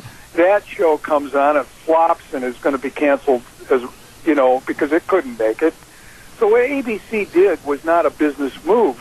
It was a bias move against Tim Allen, whose show features a character who, like the actor Tim himself, is not only a conservative but a Trump supporter, and is someone who argues politically with other characters on the show, namely his wife and one of his daughters. And so it deals with all the issues. It's very refreshing and a great show. And so one thought that after Roseanne's reboot did such amazing numbers, 18 million in the first show, and then when they took into account the streaming and people that pre-recorded it, it went up to 25 million. It was like a sporting event, and it still has sustained high volumes since then. You figured the network that achieved that success would say, hey, you know, we were wrong about Tim Allen. Let's bring him back. Well, they didn't. And as you pointed out, what they're doing publicly is saying, to their own industry, don't worry, next season we're going to have less politics. We're going to downplay the politics, to which Roseanne has said, no way. You know, she has said, we're continuing with what I believe. And, of course, she's got more clout than the network executive does, especially after Tim Allen, his show was picked up by Fox Television, smart people, and so they've got the whole cast except one, Hector Elizondo, who I believe they will get before the show comes on. It could be on as early as the fall, but it may be that it waits until January, but it'll be on during the 2018-2019 season, and it will be a smash hit, and it will be embarrassing for ABC, which, to bring full circle to the way you started this, is owned by Disney. It's just so sad, really. But there is bias out there, and there are decisions that don't seem to be made in accordance with business principles. James, I'm going to ask you a question that's fairly naive, but I think it's a fair question. Who is the red-eyed demon living by the furnace down in the basement that is controlling this? Who pulls the purse strings? Who says, nope, we're not going to allow that on the air, or we're going to get this show canceled? Who? I guess that's a naive question, but I don't know the answer. Well, it's interesting that you said red-eyed demon, because there's a spiritual element here. There's no question about it. There's a battle for the soul of America, and it's a battle of good and evil. And so who's controlling it? Hollywood's not really, there's no particular group, there's no conspiracy where there's like a small group of people that meet that say, we're card-carrying communists and we're going to infiltrate Hollywood. It's not like that. There was a period where the communists were infiltrating Hollywood, but it's more like Hollywood is a place of lemmings. And the modern-day Hollywood has just been dominated by leftist thinking, and part of that has to do with the nature of the entertainment business, which is the creatives that are in the business. These are people, particularly actors and actresses, their stock in trade is emotion. They cry on cue.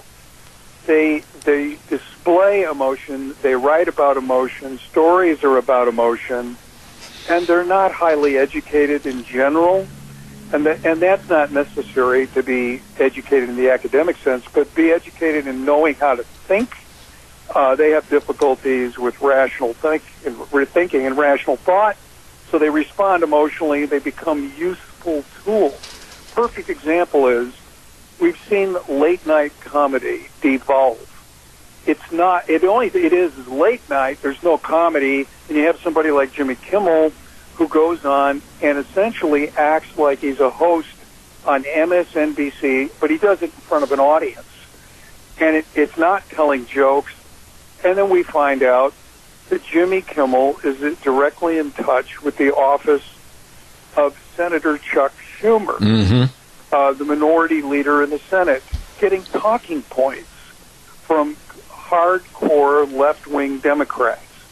Well, that represents what Hollywood is. They are attracted to the left because it's emotional, because it deals in supposedly compassion. Of course, it's phony compassion, but Jimmy Kimmel takes talking points from others, and that's the way Hollywood celebrities are. And the executives are kind of a different breed. They're a very insecure lot. That's kind of a whole other discussion. But the fact is, it's just the way Hollywood is. It's kind of like asking the question, who's the demon in the basement that made the New York Times into a fake news outlet, that made the Washington Post untrustworthy, that made basically the broadcast networks completely propaganda outfits? Who did that? And it's not a simple answer. They devolved into that. But I think they're right now, all of these institutions are consumed by a mind-altering hatred of President Trump, and there's so many reasons for it. But one of the reasons is President Trump is imposing real conservative values, and he's doing it with strength, and he fights back every day, and it makes him more angry and more hateful. James, one final thought here this morning. I've got about 4 minutes left in this segment. This attitude has permeated itself like a cancer also into the sports world with sports broadcasting. And I, for one, I'm a sports nut. Football, baseball, basketball, you name it, I'm there. I'm absolutely sickened by the left approach of sportscasting against this current administration and its politics. What are your thoughts? Well, there we go again. We're back to Disney because ESPN has changed, and it no longer just deals with sports, which was a place where you can get away from all of your cares and really get into the games and the scores and the ins and outs of trades and things like that. And instead, they've gone political. And then what we saw, and I agree with you, I'm a lifetime sports fan, and it just the ultimate example is the NFL and what Roger Goodell allowed to happen to that league, which always stood for everything American and American traditions and principles, and to have people insult our national anthem and that very important ceremony before a game, that moment of unity of the crowd, the players, and the people at home watching, where they all paid respect to the nation that has given us freedom. And it's appalling to me that the NFL owners continue to employ Roger Goodell, and that voices like the voice of Mike Ditka, who said any player that didn't respect the flag and the anthem would be benched and would have ultimately be kicked off the team. Yes. It's just, if we sat down with our ancestors who are departed, and we told them what was coming, what was going to happen to the NFL, to ESPN, they would never believe it. It's the problem is that the left seeks to destroy. That's all they do. That's the teachings of the left. Revolution means destruction, really, in practice. And so if they get into an institution, ultimately they destroy it. Look at the Boy Scouts. It is gone. It is destroyed. The NFL at the moment is basically destroyed unless something dramatic happens next season. And these individuals and groups won't rest until they destroy everything. Absolutely. That's why Americans have to fight back. We have to. I mean, it's funny because the name conservative fits very well. What is it we're conserving? We're conserving the fundamental principles and ideals that define the United States of America. Those principles and ideals are, if they're destroyed, there is no United States of America. And that's unfortunately what the other side wants. James, you are the best at what you do. Attorney, political analyst, I've always appreciated your forthright manner.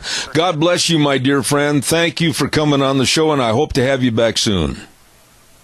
That sounds great, Zeb. Thank you. Thanks so much for your great dedication and work. I appreciate it.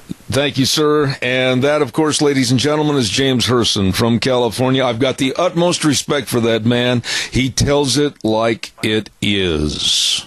Time for the weather forecast, and the weather brought to you by our friends by Phillips, Oaks, Goodwin, Crane, and Company. And they've been providing accounting services to the Mini-Cash area for well over 50 years. I didn't know Leiden was that old. Anyway, don't forget tax return preparation, tax planning, financial statement preparation, retirement planning, all of this and so much more as they serve you. They've got offices in Burley and Rupert. Please contact them today. They can and they will help you, your family, and your business. Phillips, Oaks, Goodwin, Crane, and Company. And right now, here's the weather. Here's your weather forecast as we saddle up and ride again for this Monday and typical spring weather here in southern Idaho. We are looking at partly to mostly sunny skies for today. However, we do have a very slight chance of some afternoon rain showers and thunderstorms. We're expecting a high of 76 tonight, partly cloudy with a low of 50 tomorrow. 30% chance of showers and thunderstorms by the afternoon, partly sunny skies and a high of 76. That could continue for tomorrow night, mostly cloudy skies, expecting a low of 51. For Wednesday, chance of showers and thunderstorms are also again possible in the afternoon, partly sunny skies with a high of 73, overnight low of 50, and as we look ahead towards Thursday, again 20% chance of showers and thunderstorms in the afternoon, mostly sunny skies and a high of 78. That's your weather forecast for Zeb at the Ranch. Are you like me and you're getting a little sick and tired of every afternoon clouds and then all of a sudden boom, boom, and rain? Oh my. The weather brought to you this hour by Phillips, Oaks, Goodwin, Crane, and Company. You know, they can help people starting a business or a corporation, or they can help business owners wanting to hire more employees. You know, all you need to do is just sit down, make an appointment, go in there and see them. Phillips, Oaks, Goodwin, Crane, and Company, with offices in Burley and Rupert, as I said, providing accounting services to the Mini-Cash area for well over 50 years. I've got time for one more call. Give me a jingle on the landline, 436-2244, 1-866-927-4587. I'm chuckling a little bit. And by the way, Wheels over at the main studio, thank you for your diligence in making sure everybody got on except one this morning. Thank you very much. Next hour, we're going to have a very interesting gentleman on the program. His name is Chris Salcido, and I can't wait to get him on because we're going to be talking about those comments by Donald Trump, our president, about MS-13 gang members being animals, which they are. And we're going to talk about how the left has absolutely twisted these statements for the left's benefit. And we'll see what that happens. Then at 10:30 this morning, we have a very interesting segment with Frosty Wooldridge of Colorado. Frosty has put together a really interesting 4-part series about illegal immigration in this country and refugees coming into this country and the numbers and how it's going going to absolutely be a very, very big concern for the rest of us, citizens of this United States of America, as we go into the future. And he's done a great job of putting this all together. First one's going to start at 10:30 this morning. Like I said, I got time for one more phone call, 436-2244, 1-866-927-4587. Memorial Day weekend coming up this next weekend. And all I want to say is please drive carefully. There have been some horrendous wrecks on the interstate and elsewhere.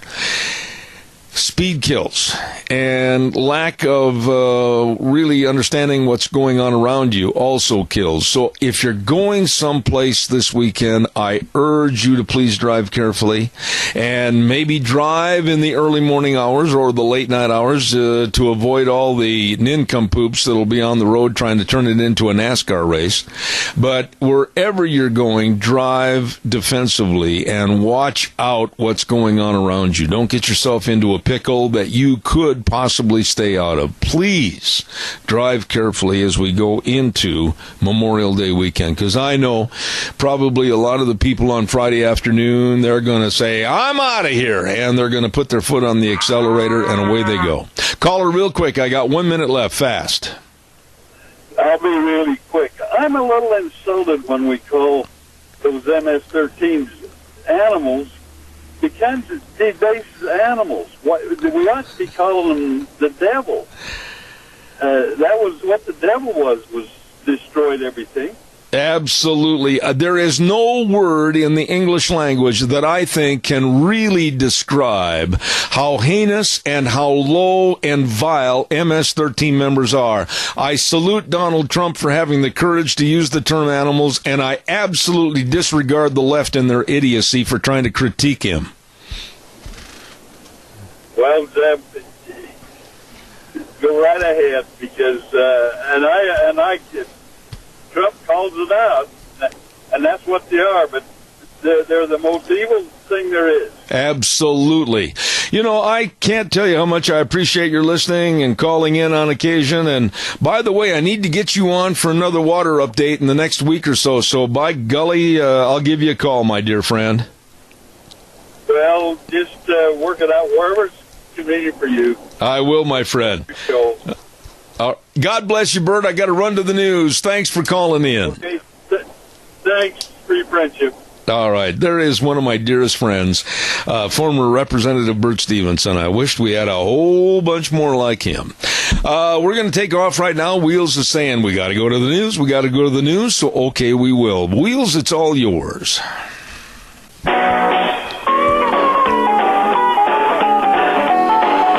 Oh, my.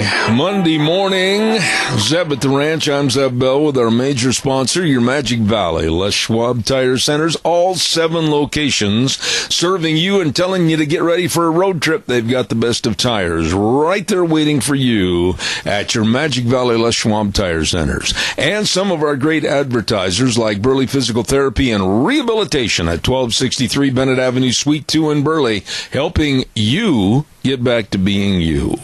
By the way, a program reminder, don't forget on Thursdays we have a segment called Cassia County School Days, brought to you by 2 wonderful businesses, A Child's World at 1308 Overland in Burley, and they've got all the baby clothing and the baby furniture, and they've got all the Cherokee scrubs. They got it all. It's a family store, A Child's World, 1308 Overland in Burley. And the Ambulatory Surgery Center at 1344 Highland Avenue in Burley.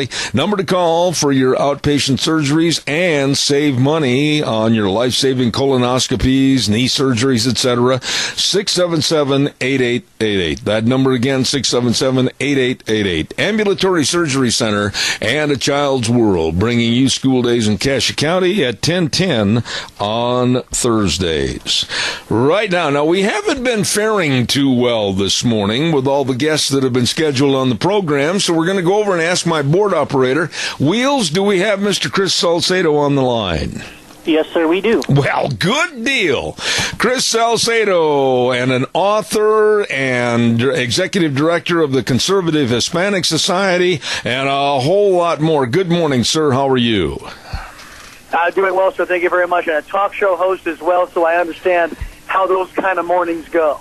You know, Chris, I got to ask you, this is completely away from the subject, but when you schedule all the guests, and I try to have a different guest every different half hour for a 3-hour program, and when you get no shows, it kind of makes you sweat a little bit, doesn't it? Oh, yeah, absolutely. You know, again, off the topic, but when I first started in broadcasting, I was a traffic reporter.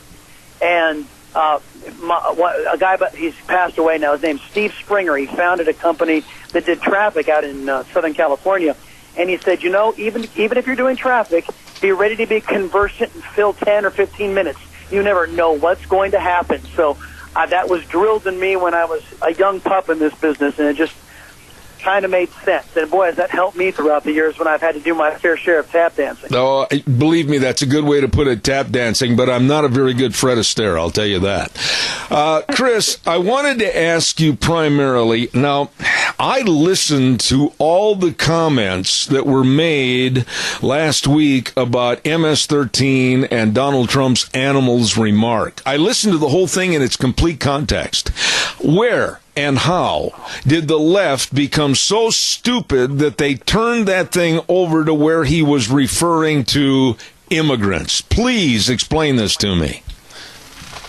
Well, this is the dishonesty and the disingenuousness of not only the American left, which is primarily the culprit, but those who are dedicated Democrats, not dedicated journalists, but dedicated Democrats inside of what I call the basket of biased press. They are the ones, the Associated Press, MSNBC, and others who went to air and went to press with that nonsense. And kudos, and I've got to chalk this up to a stopwatch being right twice a day. Kudos to CNN for calling out individuals who took the president out of context, I believe, on purpose to drive home this false narrative that he's some sort of a racist.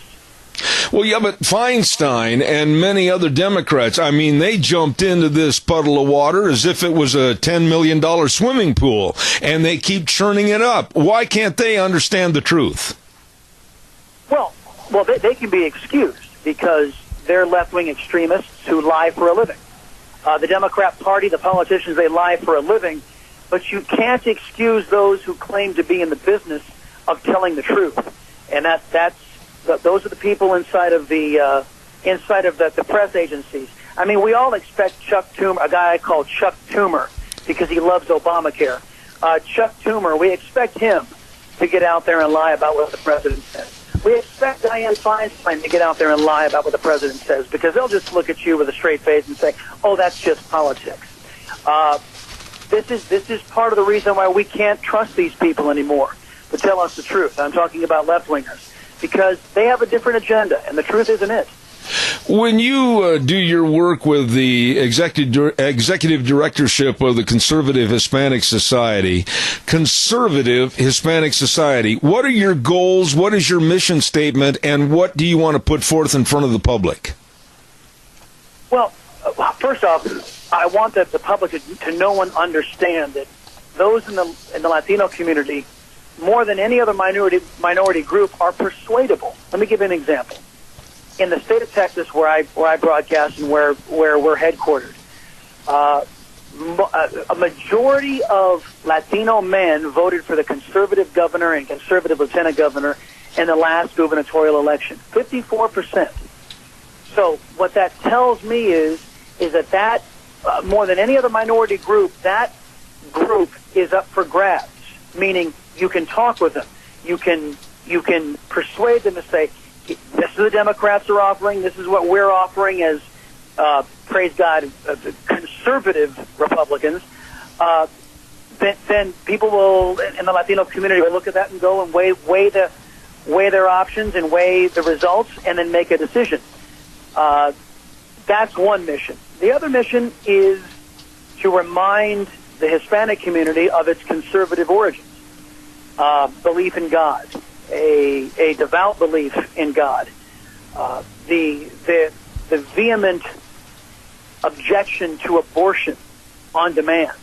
A lot of these are conservative values inside of the Latino community that just needs to find expression, and far too many people in the aforementioned dishonest press have tried to make it seem like all of we Latinos are a bunch of open border nutcases, and nothing could be further from the truth. No, I totally agree. And that is the third component.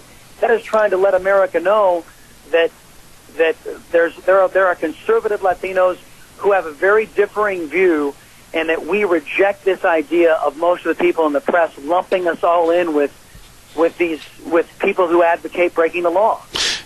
I totally agree with what you said, and I thank you for saying it in such an articulate manner. But when you talk about that organization, the Conservative Hispanic Society, are we talking numbers strong enough to put up a good force and a good defense against the left and what they're trying to do?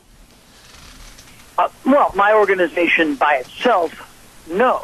But who we represent, a sizable number, millions upon millions of Hispanics who find themselves in the conservative ranks, who are not represented in the press. When was the last time you saw somebody like me on CNN?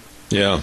You don't see that. That's or right. on MSNBC. That's right. There is a concerted effort in media to promulgate this fantasy that Hispanics are nearly universally liberal, and nothing could be further from the truth. So my answer to your question is this: they're out there, and there are more of them than you have been led to believe. And in places like Texas, their electoral prowess is being felt.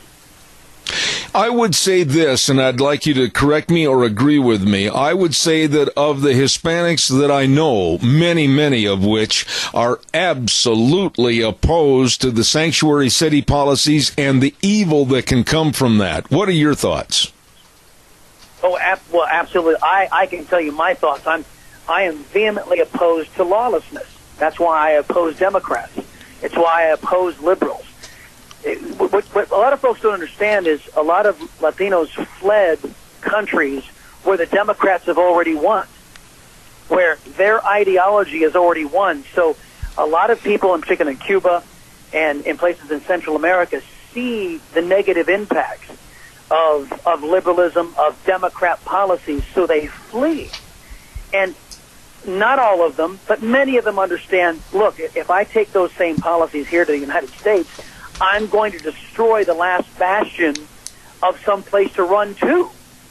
So, and that's another reason why the Conservative Hispanic Society exists, is to make sure that sanctuary cities and liberal policies like this do not survive, because we know what a detriment it proves to be to a society when it does survive. What would you, if you had an opportunity this afternoon to sit down in front of, let's say, Oakland Mayor Libby Schaaf and tell her how wrong she was for warning everyone within her realm, if you will, of Mayor of Oakland to run and hide because ICE is coming? What would you tell her? Well, see, that's a toughie, because Libby Schaaf doesn't have the intellect to understand the concepts that I, as a conservative, are putting out there. She doesn't understand the superiority of the rule of law. She's a liberal. She's a progressive. She believes that the rules don't apply to her so long as she can advance her political agenda. So Libby Schaaf doesn't have an expression my father raised me with. She doesn't have the brains God gave a soda biscuit. So she wouldn't understand the rule of law or protecting American citizens from a criminal element. That's not her priority. Her priority is the acquisition of power, right, whatever it takes, no matter how many American citizens, whether it be Latino, black, or white, that she has to sacrifice. The acquisition of her uncontrolled and unmitigated power, like any liberal, is all they're after. And they have seen the illegal alien community, whether they be felons or just your rank and file illegal immigrant, as a mechanism to build that power. And we have to start telling these people, calling out these people for who they are. like I said, I just don't believe that Libby Schaaf would have the brains or the intellect to understand what I'd be saying. You know, I think what you just said very articulately was also a verbiage message that could be sent to Governor Jerry Brown, and he, along with his cohorts, are seeing a real backlash and a slap in the face from many, many cities in California that are saying enough is enough. What are your thoughts about what may happen in California? See, that used to be my former home state. I was born and raised in San Diego. So I've seen the steady decline. About Jerry Brown, there was a soundbite, and you can look this up. I think it's on YouTube. When he was governor before his current tenure. He was governor of California. And when he got out of office, he admitted on national television under a question from a reporter that he had no idea what he was doing in his first term of government. He admitted it. He says, I didn't know what I was doing. And California is so far gone, they reelected the man. So I don't have high hopes for my former home state. It is a state of lawless individual, and I still have family there. I take no joy in telling you this. It is a state of lawlessness. It is a state of unhinged, unbridled liberal extremism, and I really fear for those who are Americans who are left behind. You know, let me ask you this question, and I'm not even sure how to phrase it. I just had this thought the other evening, Chris. I was watching the news, and it was right after the defensive posture of the Israeli government to say, no, you're not going to come into our borders. No, you're not going to cross over our borders. We're going to stop you, talking to the Palestinians and the terrorist group Hamas. And they did stop them. And it brought a correlation to my mind as to what could happen on our southern border, the United States versus Mexico and or people coming up from South and Central America. Do you see the equation there with the violence factor? Well, yes. Well, first off, let me say, and don't forget how that was characterized by the aforementioned press. Right. They took the side of the terrorists. Right. Remember? Right. They said these poor innocent terrorists were there. They called them protesters, and then 3 days later, Hamas came out and admitted that they had actually sent up terrorists to infiltrate the Israeli border. Mm-hmm. And of course, the press, being a member of the liberal press, means you never have to apologize for falling for terrorist propaganda, which they never did. But I think what the Israelis do that we don't is they take their border seriously. They send a message, no, you will not come in illegally. You will not come in without permission. This is a bipartisan problem that we have here in the United States. You have the Chamber of Commerce dedicated to illegal immigration for economic sake. You have the Democrats for electoral prospects dedicated to illegal immigration. So it is we, the American people, against the Washington establishment. And this is a big problem. Every single American within the sound of my voice has been betrayed by Republicans and Democrats on this issue. That's right. And until we get a government that is responsible and responsive to we the people, it's going to continue. Let me ask you one final thought, Chris. And if I had the power this afternoon at 1 o'clock and I could make you, let's say, the new director of immigration coming into this country, or even the director of Homeland Security, what simple premises would you try to put forth that would solve the problems? I don't think the problem's that big that it can't be solved if we threw politics out the window. What are your thoughts? Well, in that on purpose, in that government structure, I would be hamstrung as to what I could do. But if I could be unencumbered by the moneyed interests that I just described to you, either the Democrat side or the Republican side, from allowing illegal immigration, first and foremost, the word would go out to all of our consulates that Barack Obama spent American taxpayers' money promoting illegal immigration into the United States of America. The word would go out, no, you cannot come into the United States illegally. And we will be deploying security measures onto that border to prevent it. I would also send out a directive that if foreign military individuals cross that border illegally, which has happened on numerous occasions, the Mexican military has encroached on our soil. That will not be tolerated. It will be viewed as an act of aggression, and it will be responded to. Our posture if I were making the calls, our posture on that border would change tomorrow. And I think as somebody who walks around with brown skin, would be able to make that determination without the stupidity and insults from somebody saying that, oh, you're just doing that because you're a racist. Well, that idiocy wouldn't fly with somebody like me.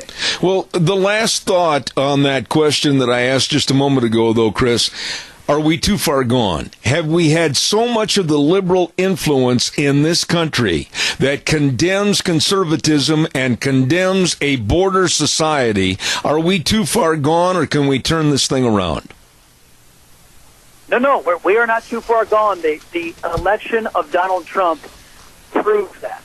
And I can't overstate this. I can't say this enough, that the fact that he was elected shows that the majority of the American people are standing against the Republican Party and their advocacy for illegal immigration, standing against the Democrat Party and their advocacy for illegal immigration. On this one issue, the American people stand united against the efforts of those in the establishment of both political parties to continue, which is really a slap in the face at American citizens, which has been plaguing this country for the better part of 40 years. Talking about politics, and here's the final thought for the interview here this morning, and you're very well versed on this. What, if they're out there, Democratic possible nominee for president in 2020 scares you the most? Which one?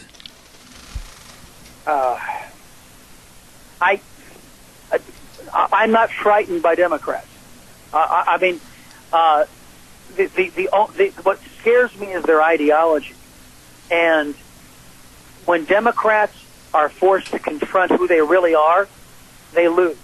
Donald Trump did that beautifully, and he showed what the timidity of the Republican Party had earned them. If the Republican Party is honest about who Democrats are, they never win another election. If Democrats are honest about who they are, they never win another election.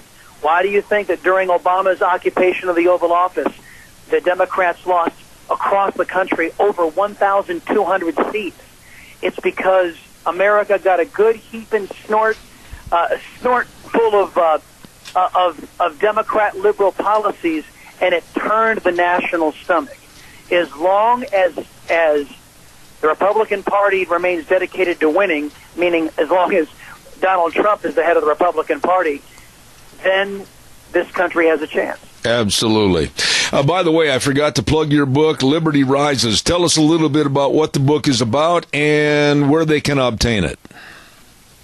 Liberty Rises, you can find that on Amazon, or just do a general Google search and you'll find it. Liberty Rises is a mixture of my two loves, conservatism and science fiction. And if you look back at the science fiction back in the 80s, Battlestar Galactica and the like, there were a lot of conservative themes in old sci-fi. Good guy wins, bad guy loses, tyranny loses, freedom wins, and that is kind of the theme of Liberty Rises. And I hope folks check it out. I've been told it's a pretty good story. Well, I'll tell you what, the man known as liberty-loving Latino, that's Chris Salcedo. Chris, I want to tell you, I want you back on this program. You're very good, and I'd certainly consider it an honor and privilege to have you booked in the future. Thank you very much. God bless you, man. Thanks very much. Thank you. Interesting man, Chris Salcedo, and really talks like it is with the Latino community. Thank you very much. Let's see, what else have I got cooking here before I send it back over to the main studio. Oh, I want to say thank you, and I know Deanne's sitting in here, and she agrees with me, too.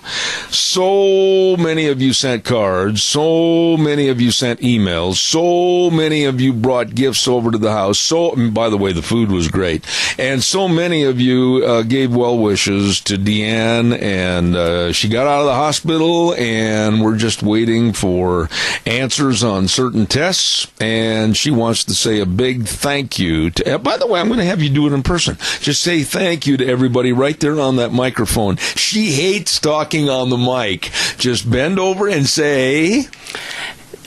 Thank you to everybody. Now she's mad at me.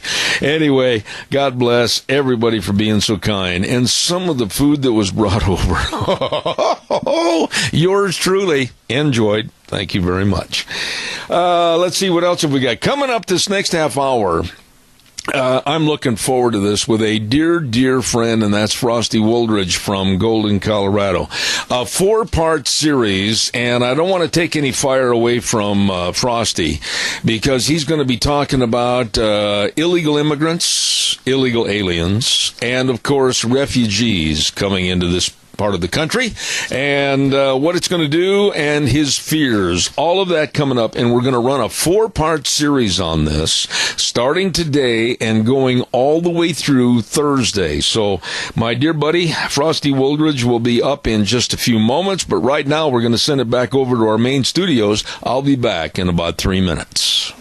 And now, back to Zeb at the Ranch on AM 1230 KBAR. To reach Zeb, call 436-2244 or toll free 1-866-927-4587. And now, here is Zeb back. And thank you very much. And don't forget, Airvana is defined as the ultimate level of comfort you'll achieve with the presence of a new Lennox home comfort system. And when you buy a Lennox system at Ramsey Heating and Electric, you can get up to $1,700 in rebates. That's right. Airvana is just another way to make you feel better. Call Ramsey Heating and Electric today at 678-0459 or go to their website, ramseysonline.com. Ladies and gentlemen, I've been plugging this all morning, and rightfully so, because I'm very honored to have a dear friend come on with a 4-part series. It's called A Perfect Storm, Gathering Over America in the 21st Century, and it's going to be put forth all this week at 10:30 by my friend that has traveled all over the United States and 6 continents, and he's been literally all over the world and very, very knowledgeable about what's going on with illegal aliens, immigration, and refugees. Frosty Woldridge, Golden, Colorado. Good morning, sir. Well, thank you, Zeb, and good morning to you and every listener. I think that this next 4 days is going to really sober every American citizen listening to this broadcast. And the title of this presentation for the next 4 days is The Perfect Storm, Gathering Over America in the 21st Century. And what it has to do with, and what is going to happen to all of us, is another 100 million immigrants are now slated to move into America by 2050. That's only 32 years from now. And I'm going to present everyone, Zeb, with a 3-part series. And the 3-part series will have to do with the sociological impacts of adding 196 different countries with all of their different cultures, their mores, their languages, and certainly their religions and their worldviews. And then the next part will be the environmental impact. And that's going to be just tremendously sobering, because another 100, the total population load will be 140 million more people. And it's not sustainable, certainly at this level of consumption and waste and pollution and so forth. And then finally, in the 4th part of this, we're going to have the solutions. And you asked me a couple of weeks ago, what are the things we could do to change course? And, of course, I'm hoping that everyone takes the 2 videos. Roy Beck did them. One of them is 5 minutes long. It's Immigration, Gumballs, and Poverty. It's the most important video showing that there is total futility in immigrating anybody into America or any Western countries, because they continue to add 80 million net gain new babies every year. And the second video is a 10-minute video, immigration off the charts. And you can get these videos very simply. You can write me at frostyw@juno.com. You can go to numbersusa.org and just download the 2 videos. And you must send them to every American you know and ask them to send to every American you know, because this is what's going to look like in our country if we continue mass immigration. We're going to go from the current 300 million back in 2006, now at 330 million in 2018, and we add 35 million people every 10 years. We will hit 438 million, or in other words, we'll add 140 million people by 2050, and we need to change course. So, ready to go, Zeb. What do you think? Well, I think the first thing I'd like you to do, and we've got about 16 minutes on the program to slide into part 1. What do you think, because you're the author of these various series, what do you think would be the most prominent and the most pertinent for the public to know in part 1 this morning? All right. First of all, again, most Americans don't realize this because we're not touched by it. But the greatest crisis facing humanity in the 21st century is human overpopulation. Right. I've been to China. I've been to India. I've been to Bangladesh. I've been all over Mexico. I've been all over South America. I've been all over Indochina. I've been everywhere on the planet, 6 continents now. And we are facing massive overload. And that's why there are millions upon millions of refugees looking for a new place to land. But unfortunately, those same people keep adding 80 million new babies net gain every year. So whether they can access birth control or they can't access birth control, or their cultures will not allow it, such as in Africa, such as in India, essentially, such as in the Middle East, where no such thing as birth control. Western countries have practiced it. And the average female has been having 2 children or less per woman since 1970, both in Canada, in Europe, Australia, New Zealand, America, and any of the other really enlightened cultures and countries around the globe. But as you have seen, they stabilized all their populations in the United Kingdom and France and Germany and Italy and so forth. But now they're being inundated by immigration, and that's going to continue unless they do like anyone should do. And I'll give you the metaphor. If you have a house and you have 2 kids and you have a mom and dad, and it's a 3-bedroom or a 4-bedroom, you may have the 2 kids can have a bedroom, and then a guest could come in and have a bedroom. But what if you have 20 different families that need to move in because they're starving, they're desperate, and they're so forth? Can you take in just one family? And can you feed them? And can you water them? And can you let them use the only 2 bathrooms in the house? Again, how many bathrooms do you have? And how much food storage do you have? And how much money do you have to support all of that? Well, that's the question. And whether you are a Christian, or whether you are a Jewish, or whether you are Hindu or Buddhist, or whatever you are, no amount of humanity, no amount of caring is going to solve the ultimate problem, and that is how many people can you allow into your house to stay there, and how can you support them, or how can they support themselves? And it's called carrying capacity. Every house has a limited carrying capacity, just like an airplane. You can only have enough people to go into every seat in the plane, but you cannot have one extra person to go into. You will not be allowed to fly if one extra person wants to jump on that airplane. There must be one person in every seat. Right. Same thing with a movie theater. Same thing with a pool. It's called carrying capacity. And right now, the United States is overloaded. It is way beyond its carrying capacity. We have 7 states in water shortages. We have energy crisis in the fact that we import 7 out of 10 barrels of oil into our country. We use 19.5 million barrels of oil every single day, 24/7. We also have resources that are dwindling at an extraordinary rate. And for those of you who want to really get to understand all of this, my book is America on the Brink, the next added 100 million Americans. And it will show you page by page, exactly what we face. My other book, Immigration's Unarmed Invasion, Deadly Consequences, shows you the sociological impact. Those are both on Amazon. And my next book, coming out in October, it is called America's Overpopulation Predicament, Blindsiding Future Generations. So, again, for you to get a clear understanding of what we're speaking about in the next 4 days, this first part is about population, immigration, and environment. And does anybody in the audience know about the Cassandra syndrome? Well, let me explain. Well, Frosty, before you do that, may I ask a question about what you said just a moment ago? I think it needs some elaboration. You mentioned carrying capacity for people coming into this country. We are told by the left, the Schumers, and everyone else, oh, we're being selfish as Americans if we don't let everybody in. We have plenty of room. How would you respond to those statements? Mr. Schumer is known as an enumerate. That's a person who's mathematically illiterate. In other words, he's the kind of guy that would like to shove another 10 passengers on the airplane so that the airplane cannot get off the ground, or if it gets off the ground, it simply gets so overloaded that it falls back to earth again.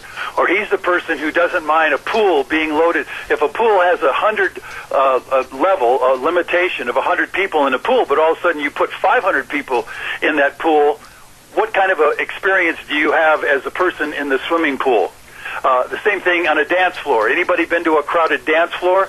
Schumer's the kind of guy that there's 10 couples on a dance floor and they're having a great time. But Schumer wants to put 50 couples on the dance floor so everybody will have a miserable time. Does that give you a clarification of that? Absolutely.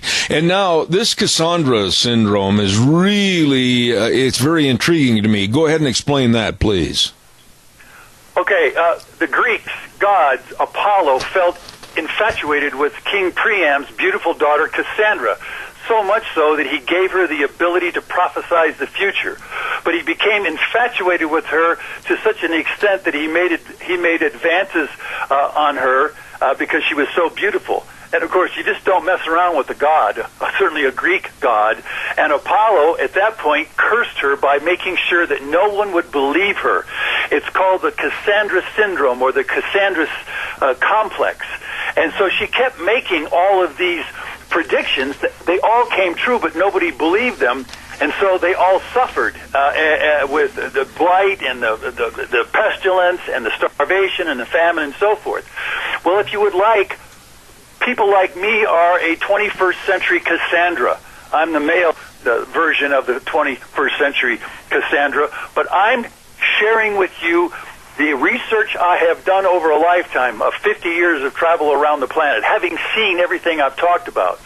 So this Cassandra syndrome, what I'm approaching here in this series is that we're in for one very rough ride if we don't stop all immigration into America and, in fact, help those people in their own countries, but do not let them into our country because, again, our dance floor is already overloaded. Cities are overloaded with traffic. Pollution is overloaded. We're literally buying 7 out of 10 barrels of oil every day. We're polluting the biosphere, you name it. So let's go to the second part. Now, Mark Twain said that we're suffering from silent assertion. What is silent assertion? Well, back in 1864, the war between the states, the Civil War, was brewing, and he called it silent assertion that all the Northerners were not saying anything about slavery, and so let's just sweep it under the rug. Sweep it under the rug. And so that we just let it keep literally boiling up under the rug, and literally like a cauldron or like a volcano. But at some point it's got to pop. And so today, you notice that no one will talk about overpopulation in America.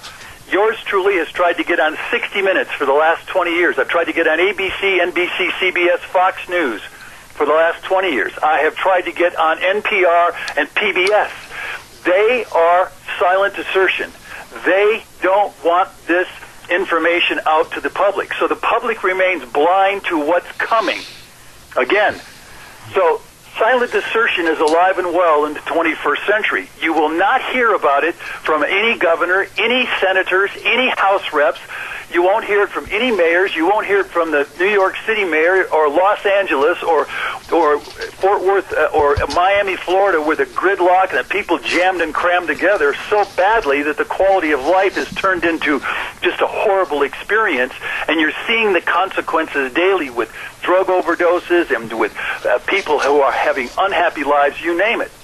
So that's what we're facing with the Cassandra syndrome and the silent assertion.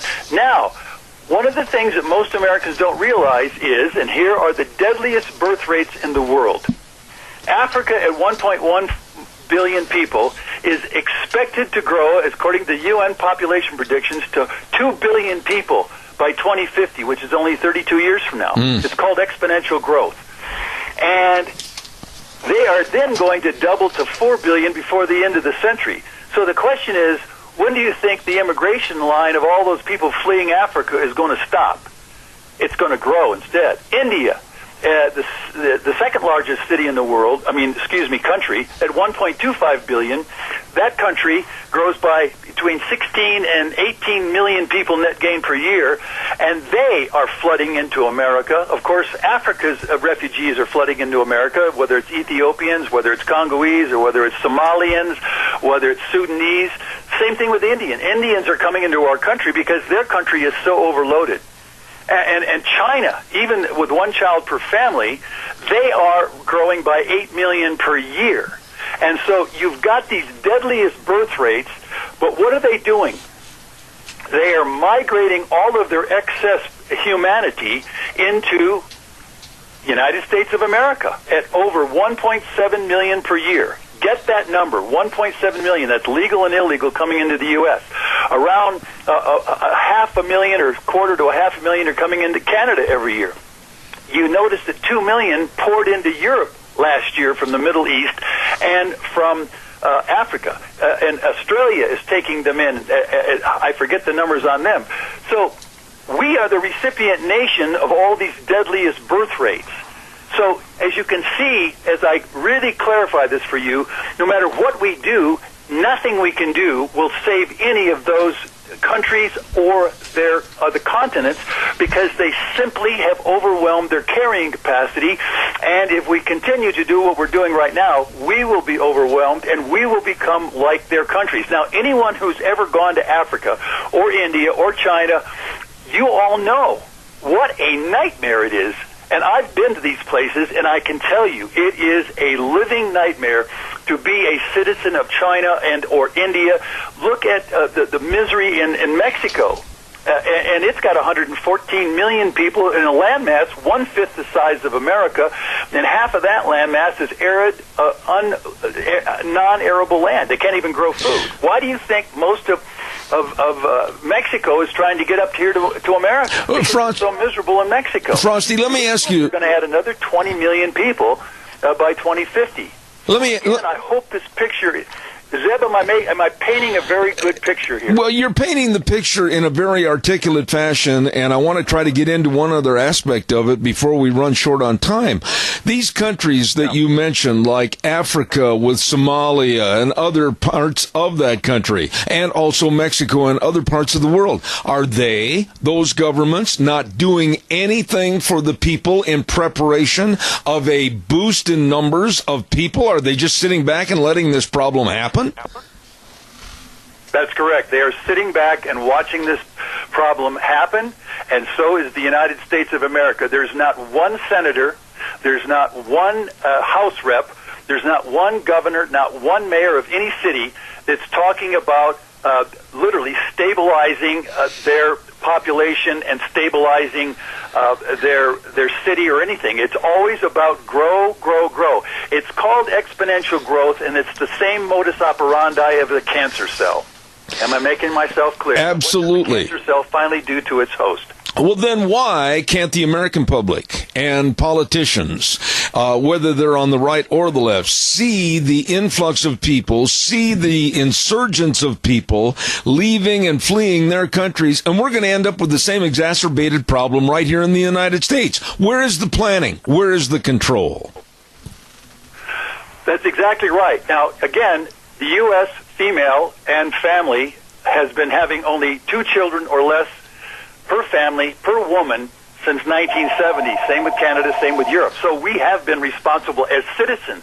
But it's the U.S. Congress that dumped us with that 1965 Immigration Reform Act that changed the 1.7, about 175,000 immigrants every year. It jumped it up to 1.2 million, and of course there's 500,000 illegals. That's where I get the 1.7 million who are coming into this country. That's all verified. You can go to CIS.org, you can go to numbersusa.org, you can go to PewResearchCenter.org, and these numbers are what is happening to our country and around the world.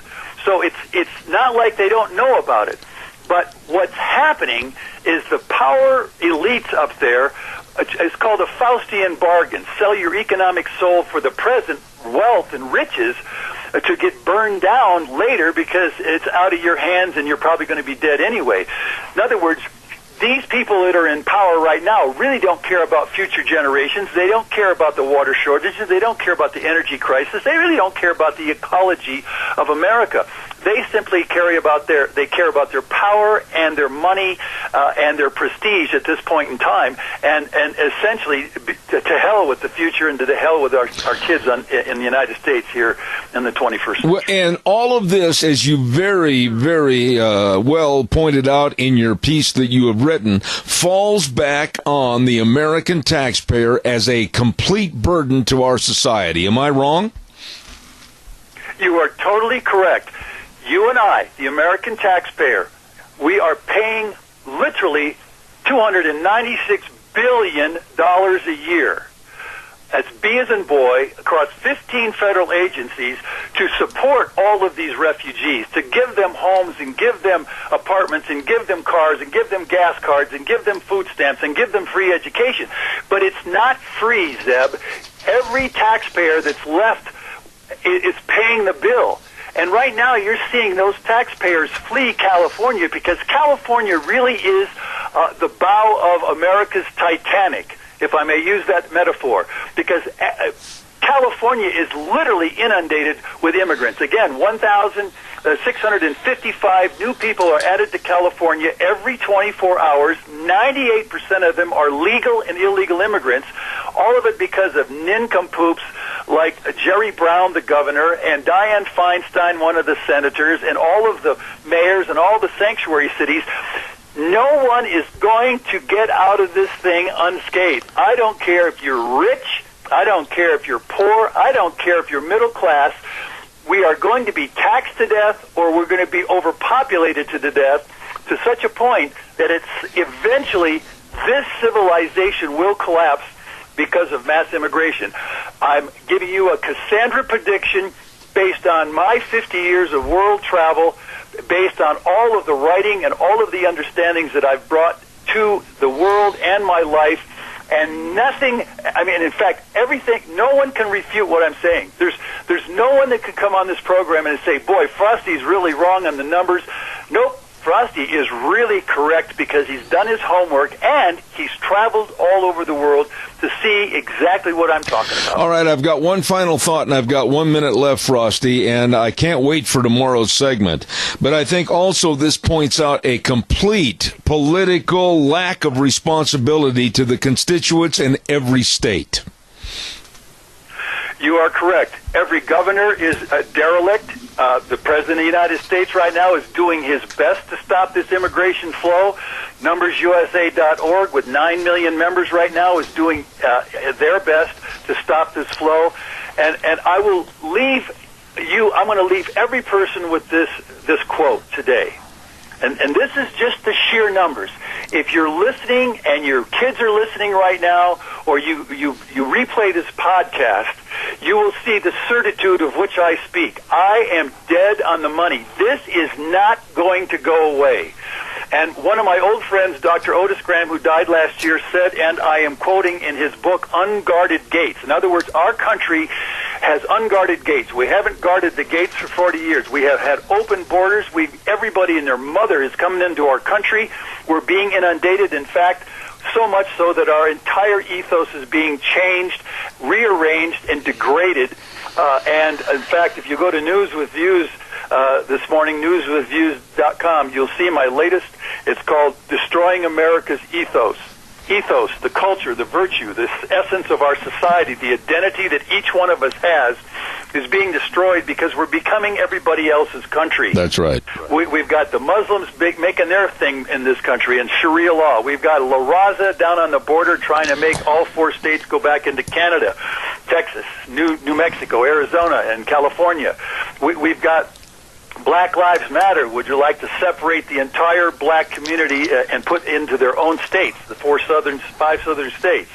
Then we've got the whites trying to just hang on, and unfortunately all the blacks and whites that still have a job are the ones paying for all these people who don't. I've got to run. Dr. Otis Graham said. I've got to run in, Frosty. I'm down to the last second right now, and tomorrow we'll continue our conversation in part 2 at 10:30. And ladies and gentlemen, he can back it up. He has backed it up. All the facts and figures. Frosty Woldridge, Golden, Colorado, 10:30 tomorrow. Don't miss part 2. God bless you, Frosty. I'll see you then.